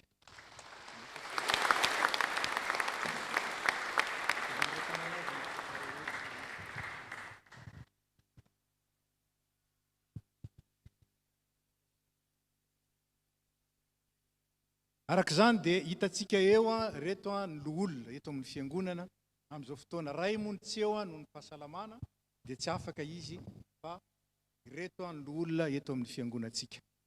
Hivavaka isika. Tompo, efa nampianatra anay tamin'ny alalan'i Jesosy Kristy zanakao lahy tokana ianao, ka nangataka aminay mba hanaraka tsara ny lamina izay efa napetraka ao. Ko mangataka aminao zahay ankehitriny, ianao lay mahay maniraka piasa morony vokatra, satria be ny vokatra fa ny piasa ny vitso ianao, mangataka aminao zahay, taio rehetra izay nantsonao ho amin'ny asa manokana tanterahanao amin'ny fiangonana. Misaotra anao zay no reto mpanomponao reto, izay namaly ny antsonao ka manaiky rotsaka ny tanimbolonao, eno ny fangatanay ho azy ireo, izay noraisinay teo anatrehanao sy ny fiangonana androany. Arovo izy ireo noho ny anaranao, ary amasino noho ny fahamarinanao. Atanjao amin'ny finoana sy ny fitiavananao izy ireo, mba ho vavolombelona mahatoky amin'ny toetra sy ny asa. Momba azy amin'ny adi-panasy ny zavatsarotra no ety tranga, atonga azy ireo koa ho mpandresy amin'ny alalanao, ary atanjao izy azahoany ny mampatanjaka ny vahoakanao eto amin'ny fiangonana. Dia aoko ho tahinao ty fiangonana ity, ho tahinao ny mpanao raharaha rehetra eto, ho tahinao ny vahoakanao na antitra na tanora na ny ankizy madinika. Dia hiara-miasa amin'ny fifanajana sy fankatiavana izahay, ary andeha amin'ny fifandeferana ahatonga ny voninahitra ao amirapiratra, amin'ny anaranao Jesosy Kristy lohan'ny fiangonana, nanaovanay izao vavaka izao. Amen. Mahazo mipetraka isika.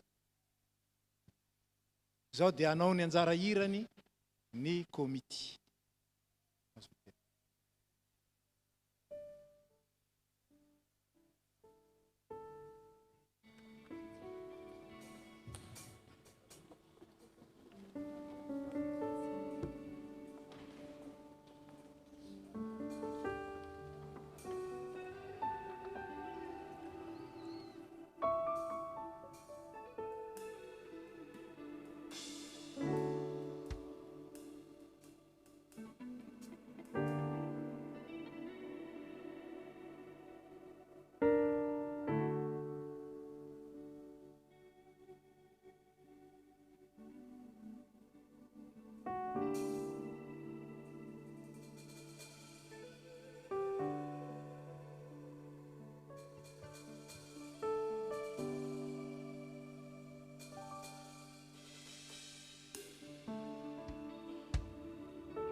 misaotra an'Andriamanitra isika ry havana ny amin'ny fahatanterahany fanokanana sy fandraisan-tanana anay komity tamin'ity anio ity. Mamela ahy ianareo hiteny amin'ny teny frantsay ho an'ireto mpiara-miasa ireto satria misy tsy mahazo teny gasy. Très cher comité, nous avons pris un engagement solennel pour servir notre Dieu et œuvrer à la bonne conduite de son Église durant au moins 2 ans. Donner notre parole comme garantie n'a de valeur que si nous tenons toujours parole. Dieu ne nous demande pas d'être le meilleur possible, mais de donner le meilleur de nous-mêmes. La valeur de la fidélité est cruciale aux yeux de Dieu, parce que sa fidélité est grande. Et il tient à ce que nous lui ressemblions. Soyons sûrs d'être unis en Christ et avançons ensemble. Hoanareo mpianakavy finoana, ho adin'ny tompo izahay ny amin'ny asa izay ho tanterahanay ho fitariananareo fiangonana. Koa mangataka indrindra ny fitondranareo am-bavaka mba ahazo fahendrena avy amin'ny tompo izahay mandritra ny izao taona roa izao sy ny amin'ny ho avy ihany koa ahafahanay manatanteraka ny antso izay nataony. Maro ny zavatra ohatrena ary na ho mora na ho sarotra dia miaraka isika satria ny tompo no efa miantso antsika rehetrarehetra. Koa andeha isika hiaraka i tompo amin'ny fahalalana ny tenin'Andriamanitra mba tsy ho voavilivily ny fampianaran-diso fa tena hijoro tokoa amin'ny finoana. Hiaraka hijoro ho vavolombelon'ny tompo isika amin'ny fanatanterahana ny asa maro izay ho atrehan'ny fiangonana ary dia ho fanehoana ny finoantsika izany. Ankoatran'izany dia anio dia anolotra fanomezana izay komity. Ankoatran'ireo ezaka izay efa natombokay tsirairay avy amin'ny anaranay tsirairay avy ary mbola ataonay amin'ny mandritra ny ho avy manoloana izay hetsika tanterahan'ny fiangonana dia ho mariky ny fiombonanay kosa dia miaraka manolotra izahay anio 1330 € ka ny antsasany ho fanohanana ny trano fiangonana ary ny antsasany ho fanohanana ny ezaka tsangam-bato amin'ny jobily fankalazana jobily 50 taona ny tandreman'ny pasteur Élisée. Ary etoana dia misaotra sahady ny fiara-miasa, misaotra manaiky ho tariana ary inonay fa hiaraka isika ary ny tanjona dia miaraka mandroso amin'ny tompo inona toerana apetraky ny tompo ho antsika tsirairay avy na izay nitarika izany na ianareo ho tariana dia mba tena hiaraka itombo isika amin'ny fanarahana ny tompo. Dia misaotra ihany koa ireo mpiara-miasa, ireo mpandini-bola mirahavavy Filolon'Irina Ioly sy Andriamifidy Mirindra Soa izay hiara-iasa akaiky aminay ihany koa mandritra ny 2 taona ho avy. Dia atolotra ny solotenany fahatsanina sy ny solotenany Brafoy be ny fitenenana.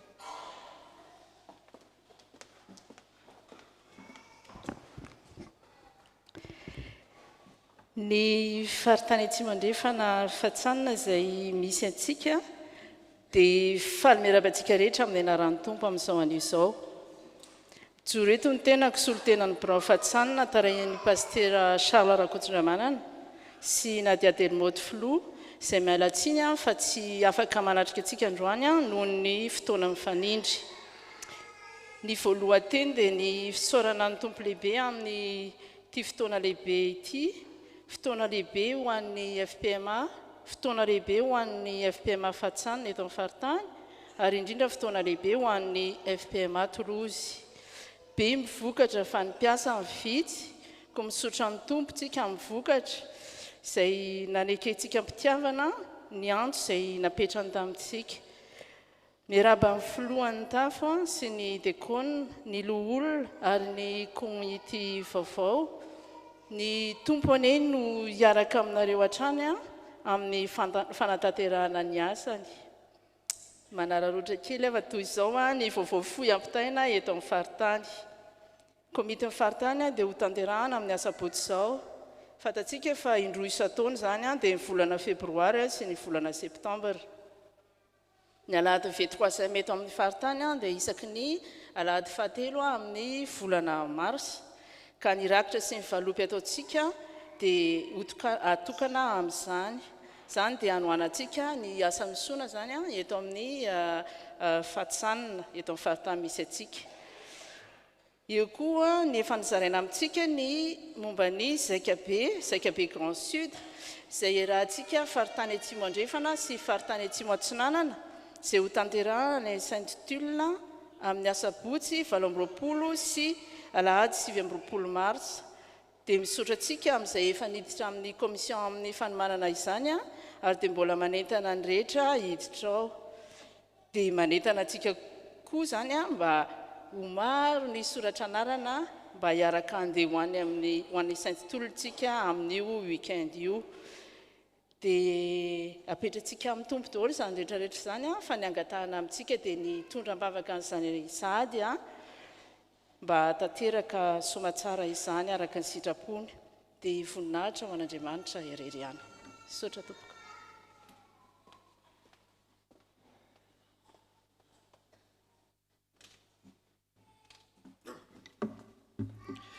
Ry avy malala amin'ny tompo dia mbola ombanareo mandrakarivana ilay fahasoavana avy any amin'Andriamanitra ray sy Jesosy Kristy tompo. Miraba ny pasteur Élisée, miraba ny pasteur Nomena, miraba koa ny filohan'ny sampana rehetra, ny loholona, miraba ny diakona vaovao ary mamelana reo hiarabany lalao manokana. Ry avy malala amin'ny tompo, ny diakona malala amin'ny tompo. Faly sy makasitraka an'Andriamanitra izahay amin'izao fotoana izao satria ny antso izay napetrany eo aminareo, eo amin'ny fiainanareo dia zava-dehibe aminay. Io antso io ry havana tsy antso fotsiny ohatran'izao fa antso masina, antso fanompoana ary antso koa natsonanareo ho hiara-hiasa amin'ny mpitandrina eto amin'ny fitandremana FPMA Toulouse. Engany ny fanahy masina mba hitahanareo hitondra fifaliana, hitondra fahendrena mandrakariva ho anareo ary mba ho tonga ho fitahiana ny fiangonana ianareo ary voninahitra Andriamanitra ihany koa. Ka dia rary asa fanompoana masina ho anareo izahay ary mirary koa fahendrena, fitiavana, fanetretena ary mivavaka izay mba ho mahefabe nareo amin'ny asan'ny tompo dia ho an'Andriamanitra rery ho voninahitra. Misaotra tompoko.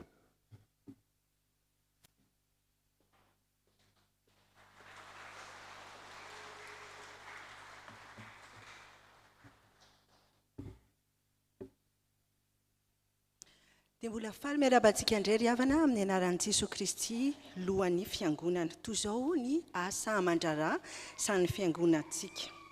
Vaovao nasionaly ny fifanana SAPKNPL manaraka ito anivon'ny FPMA dia tarihin'ny pasteur Entsora Sonjatovo izay ao amin'ny fitandremana 3 amin'ny alarobia izao amin'ny 7 alina amin'ny alalan'ny Zoom. Izany dia mitondra ny lohahevitra hoe mandresy ny tahotra na vaincre la peur.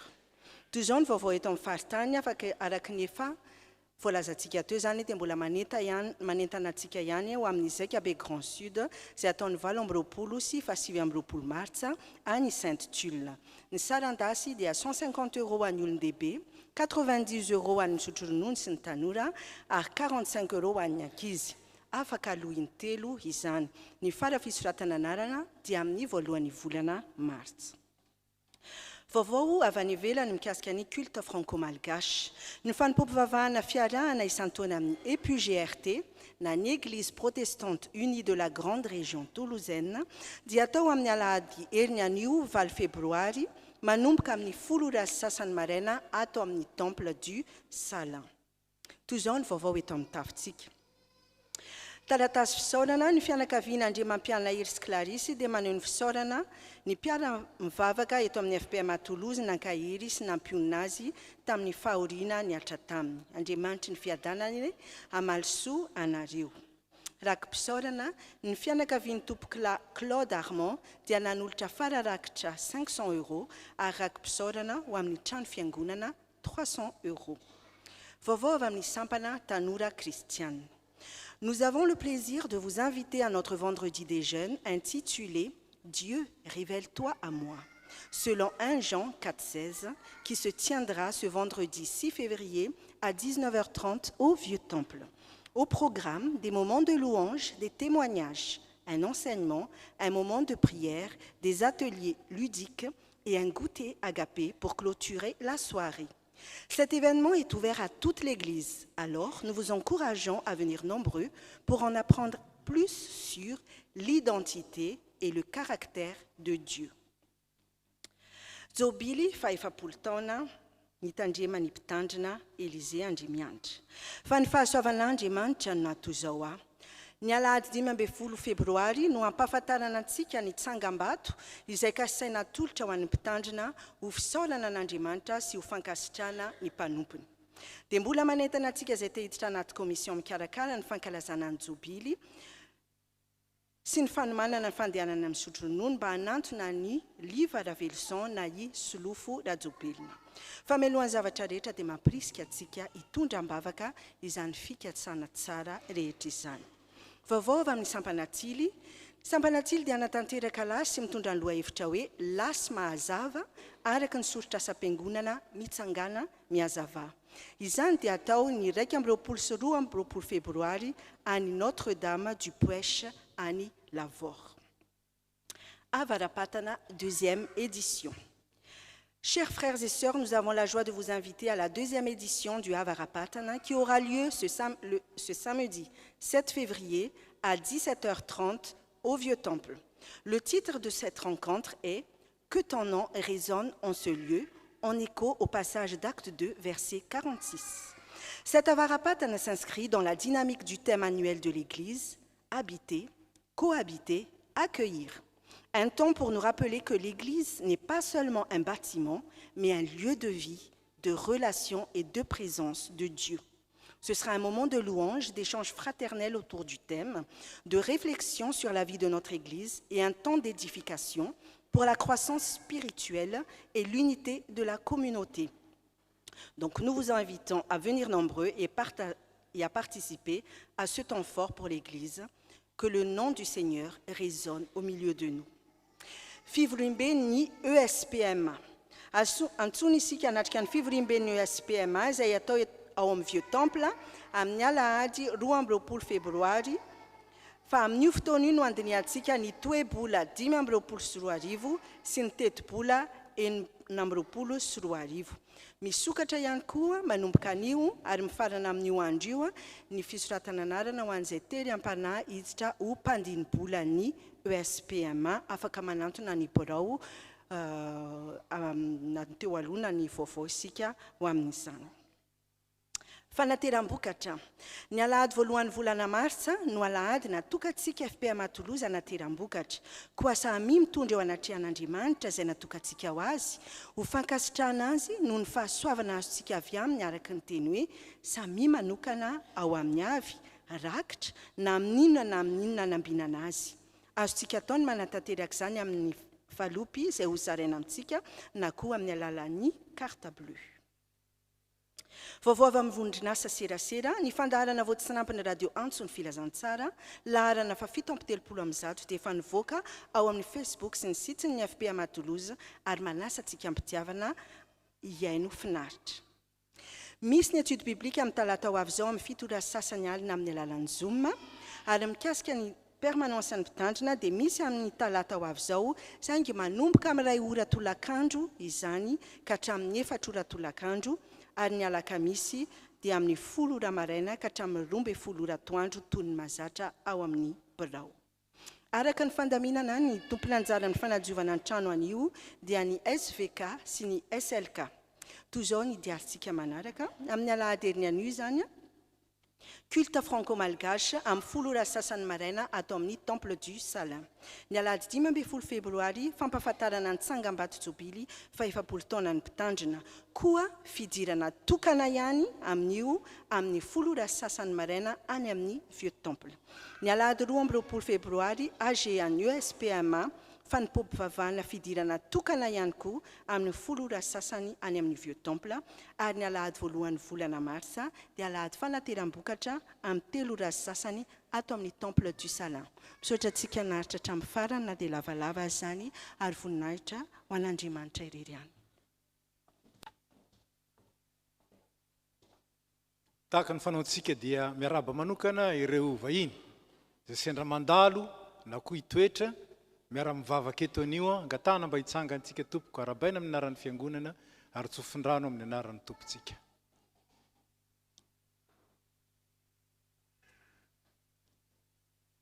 Dia faly zay miaraba anareo ary mandray anareo tonga soa eto amin'ny FP Matolozy, tsy hoe te hibikabika koa raha mierika any aminareo fa te hiteny aminareo tonga soa. Ary dia fifaliana lehibe ho anay tokoa ny nandray anareo ary indrindra ny feonareo niaraka tamin'ny feonay, ny fananareo niombona tamin'ny fananay, ny fonareo niombona tamin'ny fonay. Dia fampahirezana lehibe ho anay tokoa zany. Ka dia misaotra tompoko makasitraka indrindra ary dia mitsodrano anareo zahay. Ny Andriamanitra ny fahasoavana anie mbola omba anareo, hatanteraka soa ny antony natongavanareo eto ary mbola natanteraka aminareo ny fitahim-panahy rehetra na aiza na oviana na oviana. Dia tsarovy fa na oviana ianareo no mandalo eto na mitoetra eto dia misy toerana ho anareo eto amin'ny FP Matolozy. Dia misaotra indrindra tompoko makasitraka mahazo mipetraka nareo. Toy ny fanaontsika koa amin'ny alahady voalohany amin'ny volana tahaka izao dia miaraba manokana ireo zokiolona izay nahatratra ny tsingerin-taona naterahany tamin'iny volana janoary iny isika. Misy 3 menada izy ireo dia Ramatoa Ramananjo Monique. Raha eo ianao dia mba mitsangana tompoko azafady. Ary Andriamatoa Isany Randriamananjara Manitra, asa raha eo izy, sy Randriamasy Daniel. Tsisy eo daholo. Eny ary, araka ny fombatsika dia mivavaka ho azy ireo isika ary misaotra an'Andriamanitra noho izany ka dia manasa antsika iombom-bavaka. Tompo Andriamanitray, mpandahatra ny fiainanay sady mpamonjy anay amin'ny alalan'i Jesosy. Dia rainay sy ankalazanay ianao noho ireo zokinay. Ray aman-dreninay izay nitahinao nahatratra ny tsingerin-taona naterahany tamin'iny volana lasa iny. Fahasoavana lehibe avy aminao zany. Ary tompontsoa manokana izay omenao azy ireo. Miara-mifaly aminy zay ary miara-misaotra anao amin'ny alalan'izy ireny. Tompo tsara indrindra, tehirizo mandrakariva ao aminao. Ary ianao natanteraka amin'izy ireo ny teny fikasana tsara rehetra izay efa nomenao ny olonao. Ary mihoatra noho izany, ianao atanteraka ho an'ny tsiraray avy araka izay tandrify azy, araka ny hareny voninahitra amin'ny Kristy Jesosy. Dia derainay ianao, ankalazainay ianao, ray zanaka ary fanahy masina noho ny fitahinao azy ireo tamin'ny lasa ary mbola hitahinao azy amin'ny ho avy. Amen.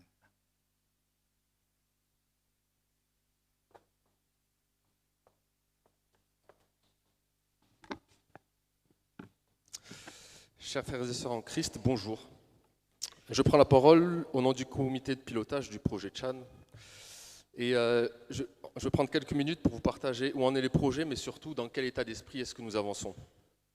Ce n'est pas seulement un projet de mur, mais c'est un projet de cœur, de vie d'église et de fidélité à ce que Dieu nous a confié aujourd'hui.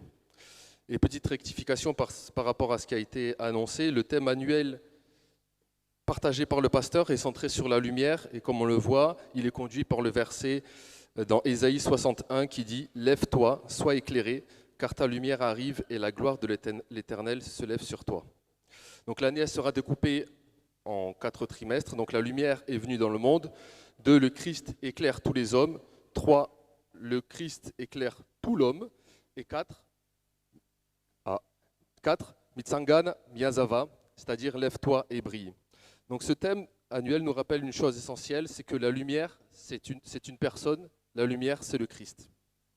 Et la lumière, ce n'est pas fait pour rester abstrait ni caché, mais c'est fait pour transformer concrètement nos vies et transformer l'Église. Et c'est là que la vision habiter, cohabiter et accueillir prend tout son sens. Le lien est simple, donc habiter, c'est le Christ qui habite en nous. Cohabiter, c'est la lumière du Christ qui façonne nos relations. Et accueillir, c'est une Église qui brille, naturellement, et devient accueillante. Bon, autrement dit, pour ceux qui n'ont pas écouté ou si c'était trop long, le thème annuel nous révèle qui est la lumière. Et le projet Chan, c'est un terrain pour approfondir ces thèmes, nous aider à les mettre en pratique et nous diriger ensemble vers le Christ. La slide 2 nous montre que le mois dernier, lors de la cellule de prière, on a travaillé sur la première dimension qui était habiter. Donc, entre parenthèses, la cellule de prière a été redynamisée et tout le monde y est convié. On vous invite à venir pour le vivre et également et surtout pour grandir. Donc le verset conducteur, c'était dans Jean 14 qui nous dit « Si quelqu'un m'aime, il gardera ma parole, et mon Père l'aimera. Nous viendrons à lui et nous ferons notre demeure chez lui. » Donc ce verset, pour ceux qui ont bien saisi, il est fort parce qu'il renverse notre pensée. Il ne dit pas « Venez à Dieu », mais il dit « Nous viendrons à lui ». Donc dans nous, il y a la Trinité. Et cela, ça passe par une condition, l'aimer et garder sa parole. Donc le message à saisir, c'est que la vie chrétienne, c'est donc l'accueil de Dieu dans nos vies. Et donc avant de parler de bâtiment, la Bible nous rappelle que le premier lieu que Dieu veut habiter, c'est son peuple. C'est toi, c'est moi, c'est celui à ta gauche, devant, derrière. Et le projet Chan commence par le spirituel, car une église ne devient vivante que lorsque chaque croyant est habité par Dieu. Et si Dieu habite en chacun de nous, comment est-ce qu'on le vit ensemble ? C'est la deuxième dimension, c'est cohabiter. Et la vie d'église se vit dans la relation, dans le quotidien et la manière dont on avance ensemble. C'est pour cela que le Avarapatana a été créé. Et le 7 février, nous vivrons la deuxième édition au Vieux-Temple, intitulée « Que ton nom résonne en ce lieu ». Et ce sera un temps de louange, de prédication et d'échange en petits groupes pour parler concrètement de la vie de l'Église. La première édition a été un vrai moment de communion. Et sur le flyer, normalement tout le monde lève les yeux, voilà. Et sur le flyer, on voit cette image où on se tient la main. Et c'est le reflet de ce que nous voulons être, une Église éclairée qui apprend à cohabiter dans l'amour pour avancer ensemble vers le Christ qui est la lumière. Donc le moment Chan touche à sa fin et on a fait un choix volontaire, c'est de ne pas tout dire en quelques minutes. On n'a pas parlé de l'avancée, des recherches, on n'a pas parlé de tout ce qui est aspect financier. Mais ce sera partagé le 7 février et ce sera un moment où on va expliquer la vision, partager précisément l'avancée et écouter les questions qu'il peut y avoir et également les différents ressentis. Le but, c'est surtout d'avancer dans l'unité, car ce projet, il ne concerne pas uniquement le Copil, mais il concerne toute l'Église. Et pour finir, vous l'avez bien saisi, le projet Chan, ce n'est pas un projet immobilier, mais c'est un projet spirituel avant tout. Alors puisse-t-il n'être rien d'autre que le reflet de cette lumière qui nous habite et qui nous rassemble. À Dieu soit la gloire.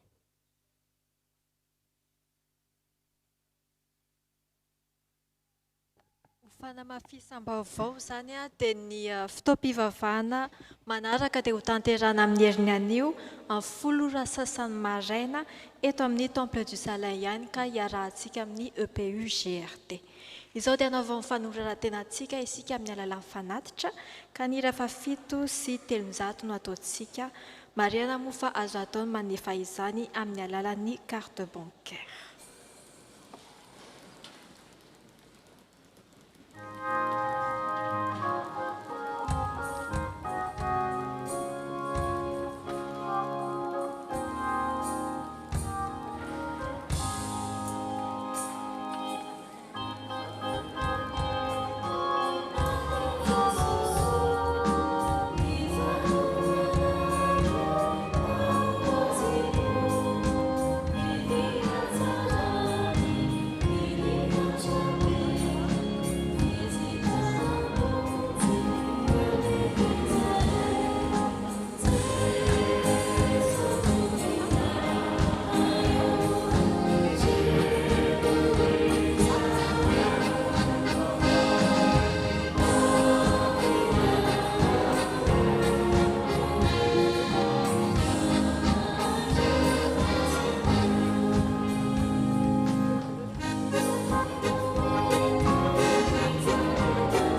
arositsika eo ampanomboana ny fanasan'ny tompo, ny fampizarana ny fiadanana. Noho izany mangataka antsika rehetra hiara-mitsangana. Ho aminareo anie ny fiadanan'ny tompo, aoka izary zany fiadanana zany eo amin'ny akaikitsika isika. Iteny amineo aminao ny fiadanana. Aminao ny fiadanan'ny tompo.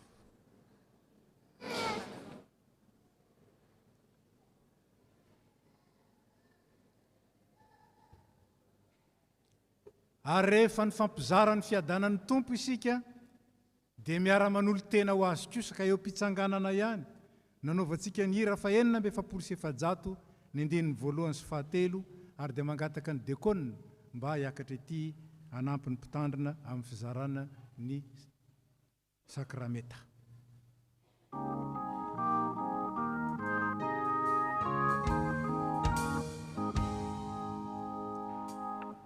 Atolotroana ny tena koreraiko, ae anano te naloaranonjo, iza tontolo iza maneto nanesaiko, izy atavamena o babonetoko. Atolotroana ny tena koreraiko, vizany indrindra re no etaetako, ny rany zanaka noy ao an-tsaiko, manolorako anao ny tenako.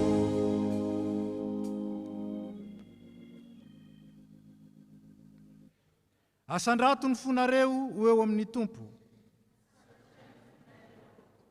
Aoka ho deraintsika ny tompo Andriamanitra, hivavaka isika. Eny tokoa tompo ray masina, Andriamanitra mandrakizay mahefa ny zavatra rehetra. Mety tsy mahavonjy ny soranay anao amin'ny fotoana rehetra, amin'ny toerana rehetra, amin'ny alalan'i Jesosy Kristy tomponay izay tia anay sy nanolo tena monjy anay. Amin'ny alalany koa ny deran'ny anjely ny fiandriananao, hitsao ny fanapahana sy ny fahefana rehetra anao amin'ny tahotra, ary raha ny fiangonana ny an-danitra sy ety an-tany midera ny anaranao amin'ny fiobiana. Ary izay koa ankehitriny tompo, dia miara-manandratra ny feonay aminy, ka amin'ny fanajana lehibe no deranay hoe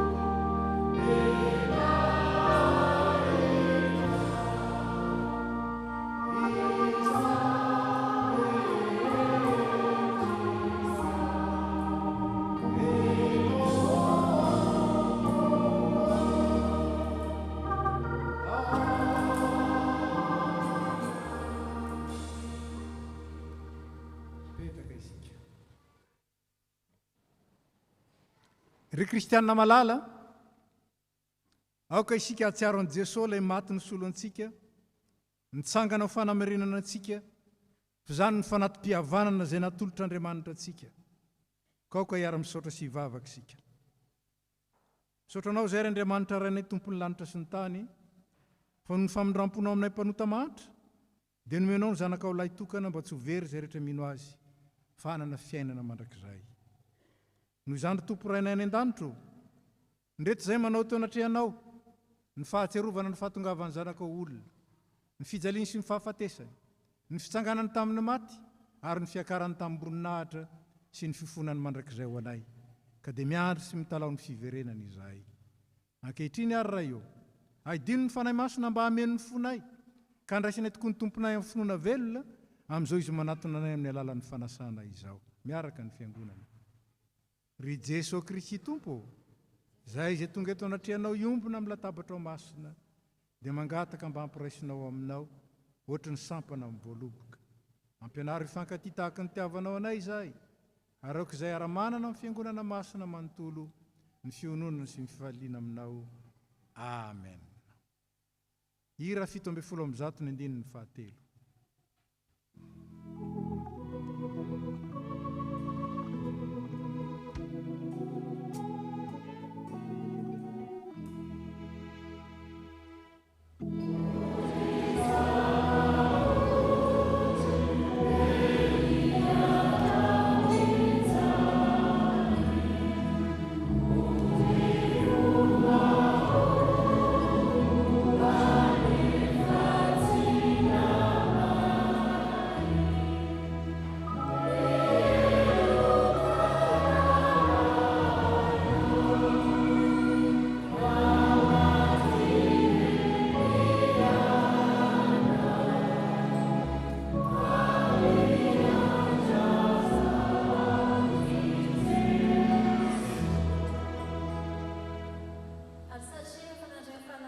mandrak'andriamanitra antsika isika dia samy manambara ilay vavaka tsara indrindra manao hoe ray nay izay ny an-danitra mamasinana ny anaranao ho tonga ny fanjakanao atao any sitraponao ety an-tany tahaka ny any an-danitra moanay an'io ny anasazy ao anay ary mamelany ny elokay tahaka namelanay izay meloka taminay ary izaho mitondra ny amin'ny fakapanahy fa manafanay amin'ny ratsy fanao fanjakana sy ny hery ary vonahitra mandrakizay amen.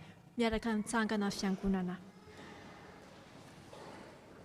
Ny mofo izay vakintsika dia firaisana amin'ny tenan Jesosy Kristy tompontsika. Ny kapoaka ny fisaorana izay isaorantsika dia firaisana amin'ny rano Jesosy Kristy tompontsika dia ny rano ny fanomelan-keloka izay natolony ho antsika rehetra. Hoy ny tompo, avia fa efa voavoatra avokoa izao ny zavatra rehetra. Ho ataontsika ny hira faraka 220 mandritra izany. Dia mipetraka ny tsimpandray.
hanaova fahatsiarovanay.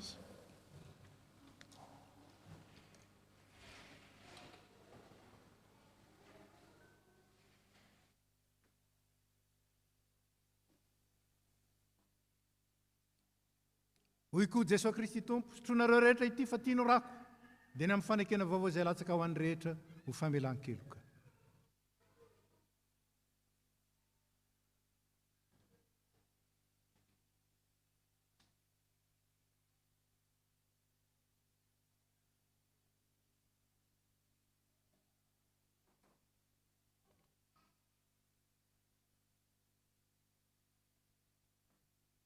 Jesosy Kristy tompontsika izay voaomby tamin'ny hazo fijaliana ka nitsangana tamin'ny maty, nefa nanome anareo ny tenany sy ny rany izay nanavotana anareo tamin'ny fahotana rehetra. Izy eny no ampahery sy aro anareo amin'izany amin'ny finoana marina ho fahasambarana mandrakizay ho aminareo eny ny fiadanana. Mahazo mipetraka isika.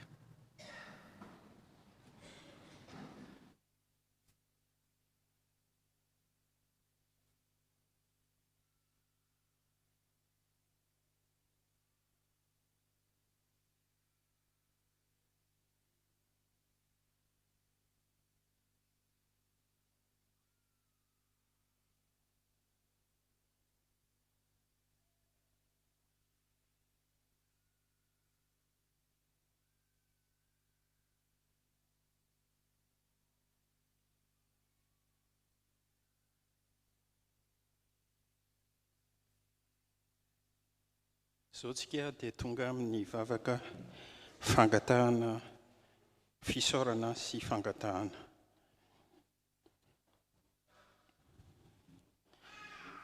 Aokantsika hanondrika ny lohantsika hiaraka iombina amin'izao vavaka izao. Ry Andriamanitra rainay eo andriana anarinay ianao, nanao ny lanitra sy ny tany. Namorona anay olombelona, midera mankalaza anao izahay. Sotranao zahay ny amin'ny fitantananao anay anio, ka tanteraka soamantsara izao fotoana fankalazana sy fanokanana ary fandraisan-tanana izao. Sotranao zahay tamin'ny teny fiainana izay nozarain'ny mpanomponao. Ho tena mpanompo say, mitory ny filazantsaranao tokoa izahay. Ho tena mpanompo mamobe tokoa izahay. Iray sy fakatỳ amin'ny fanaovana ny asa misona izay niantsonao ny FPMA manontolo, dia ny asana ny sitranana ny marary sy ny izaranana ny fiainana be dia be. Misaotranao izahay tompony amin'ny teny famelan-keloka izay noraisinay, na dia tsy mendrika izany ary izahay. Misaotranao izahay ny amin'ny mofo sy ny divay izay mampatsiahy anay ny alabiazan'ny fitiavanao ka andraisanay ny famonjena, feno fifaliana ny fonay. Ianao telo izay iray, efa nanome ary mbola hanome izay rehetra sahazanay, mihoatra tsy araka ny eritreritray. Dia raina mandrakizay ianao, Andriamanitra ray zanaka ary fanahy masina. Misatranao izahay ny amin'ny fanavaozana ny tompon'andraikitra Perinasy, dia ireo olona tsirairay nantsoinao sy notendrenao hanompo anao. Hitandrina ny fiangonanao, dia ny mpitandrina izany izay mpitandrina Perinasy sy ny mpitandrina mpiofana koa, ny loholona, ny diakona, ny filoha, ny braon sampana, ny mpandini-bola, ny mpiandraikitra rehetra, ny SPMA sy ireo isan'ambaratonga rehetra toy solotena amin'ny profebe sy ny faritany Antsimandrefana. Tafio ny herinao ireo, ny fanahy masinao hanome azy ireo, ny fomba fijerinao amin'ny fanapahan-kevitra sy ny fitantanana ny fiangonanao. Apetraka aminao koa ireo ankonany ho arovinao sy ambininao. Misatranao izahay ny amin'ny fahasoavana tsy misy fetra izay arotsakao aminay. Misatranao koa izahay ho an'ireo niato tsy ho am-Perinasy intsony, ianao no mandahatra ny fanohizan'ireo ny asa fanompony amin'ny sehatra maro samihafa. Ary misotranao izahay Tompo, fa fanomenao hatry ny ela ity toerana ity, avy aminao ity tempoly ity izay ahafahanay miangona pahalalahana, ampianaro izahay ahita sy ahatsapa ny fahasoavana tolotrao anay isan'andro, tsy manam-pataperana tokoa ny fitiavanao anay. ankehitriny izay tompo dia mahatsiaro ireo rehetra ao anatin'ny aretina sy ny fahasairanana. Vangio ireo, ampahirezo sitrano amin'ny rofo rehetra, ny dia kapoka taminao Jesosy nefa nanasitranana ny olonao. Ataovy mitraka koa ireo dopahoriana satria mpamonjy mora hazo indrindra ianao.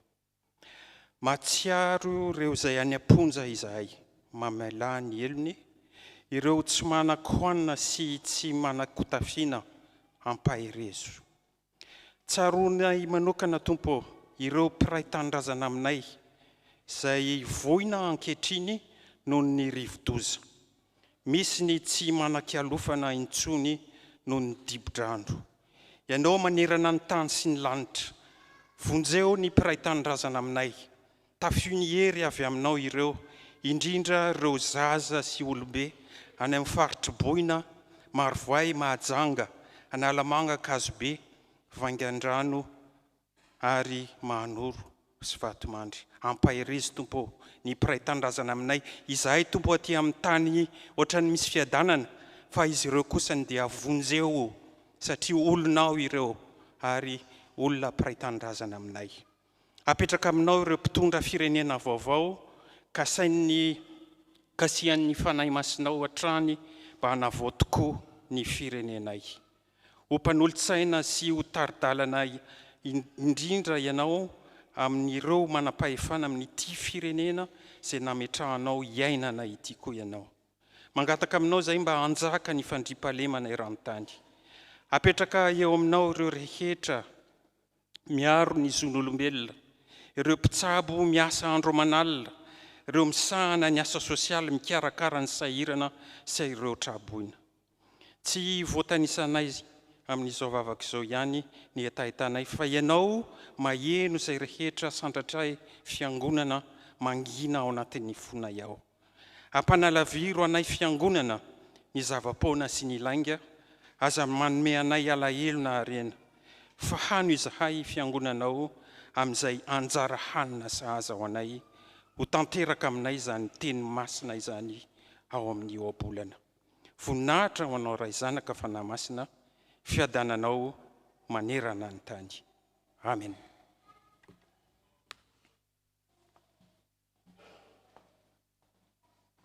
Dia mamarana izao fotoana izao isika. Fatatsika moa fa maro ireo zavatra ny fanotona ary dia misaotra betsaka antsika tamin'ny faharetana tao anatin'izany. Eo mpitsanganana nanaovantsika ny hira 820 ka ny andininy voalohany, mialoha ny afatra sy ny tsodrano.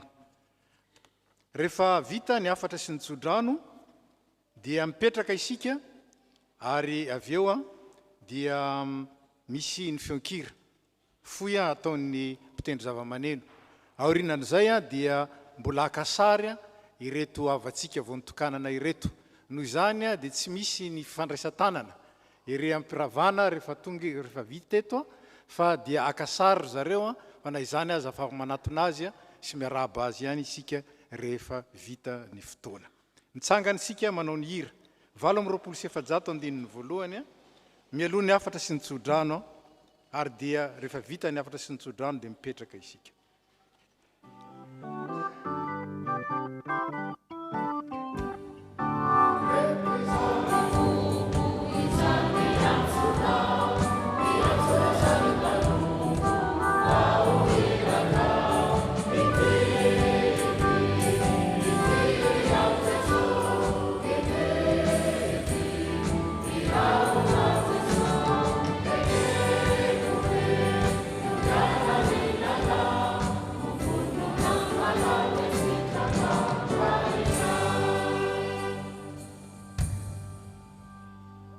Afatra antsika avy amin'ny tenin'Andriamanitra, farany no ianareo tafaray amin'ny tompo dia mahatanja homban'ny heriny tsy haitohaina.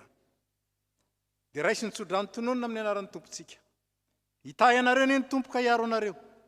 Ampamirapiratra ny tavany aminareo ny tompo ka hiantra anareo. Anandratra ny tavany aminareo ny tompo ka hanome anareo fiadanana. Amen. Dia voninahitra ho an'Andriamanitra ray zanaka ary fanahy masina, izay hatramin'ny taloha indrindra ka ho mandrakizay. Amen. Mandehana amin'ny fiadanana ka manompo ny tompo. mipetraka isika.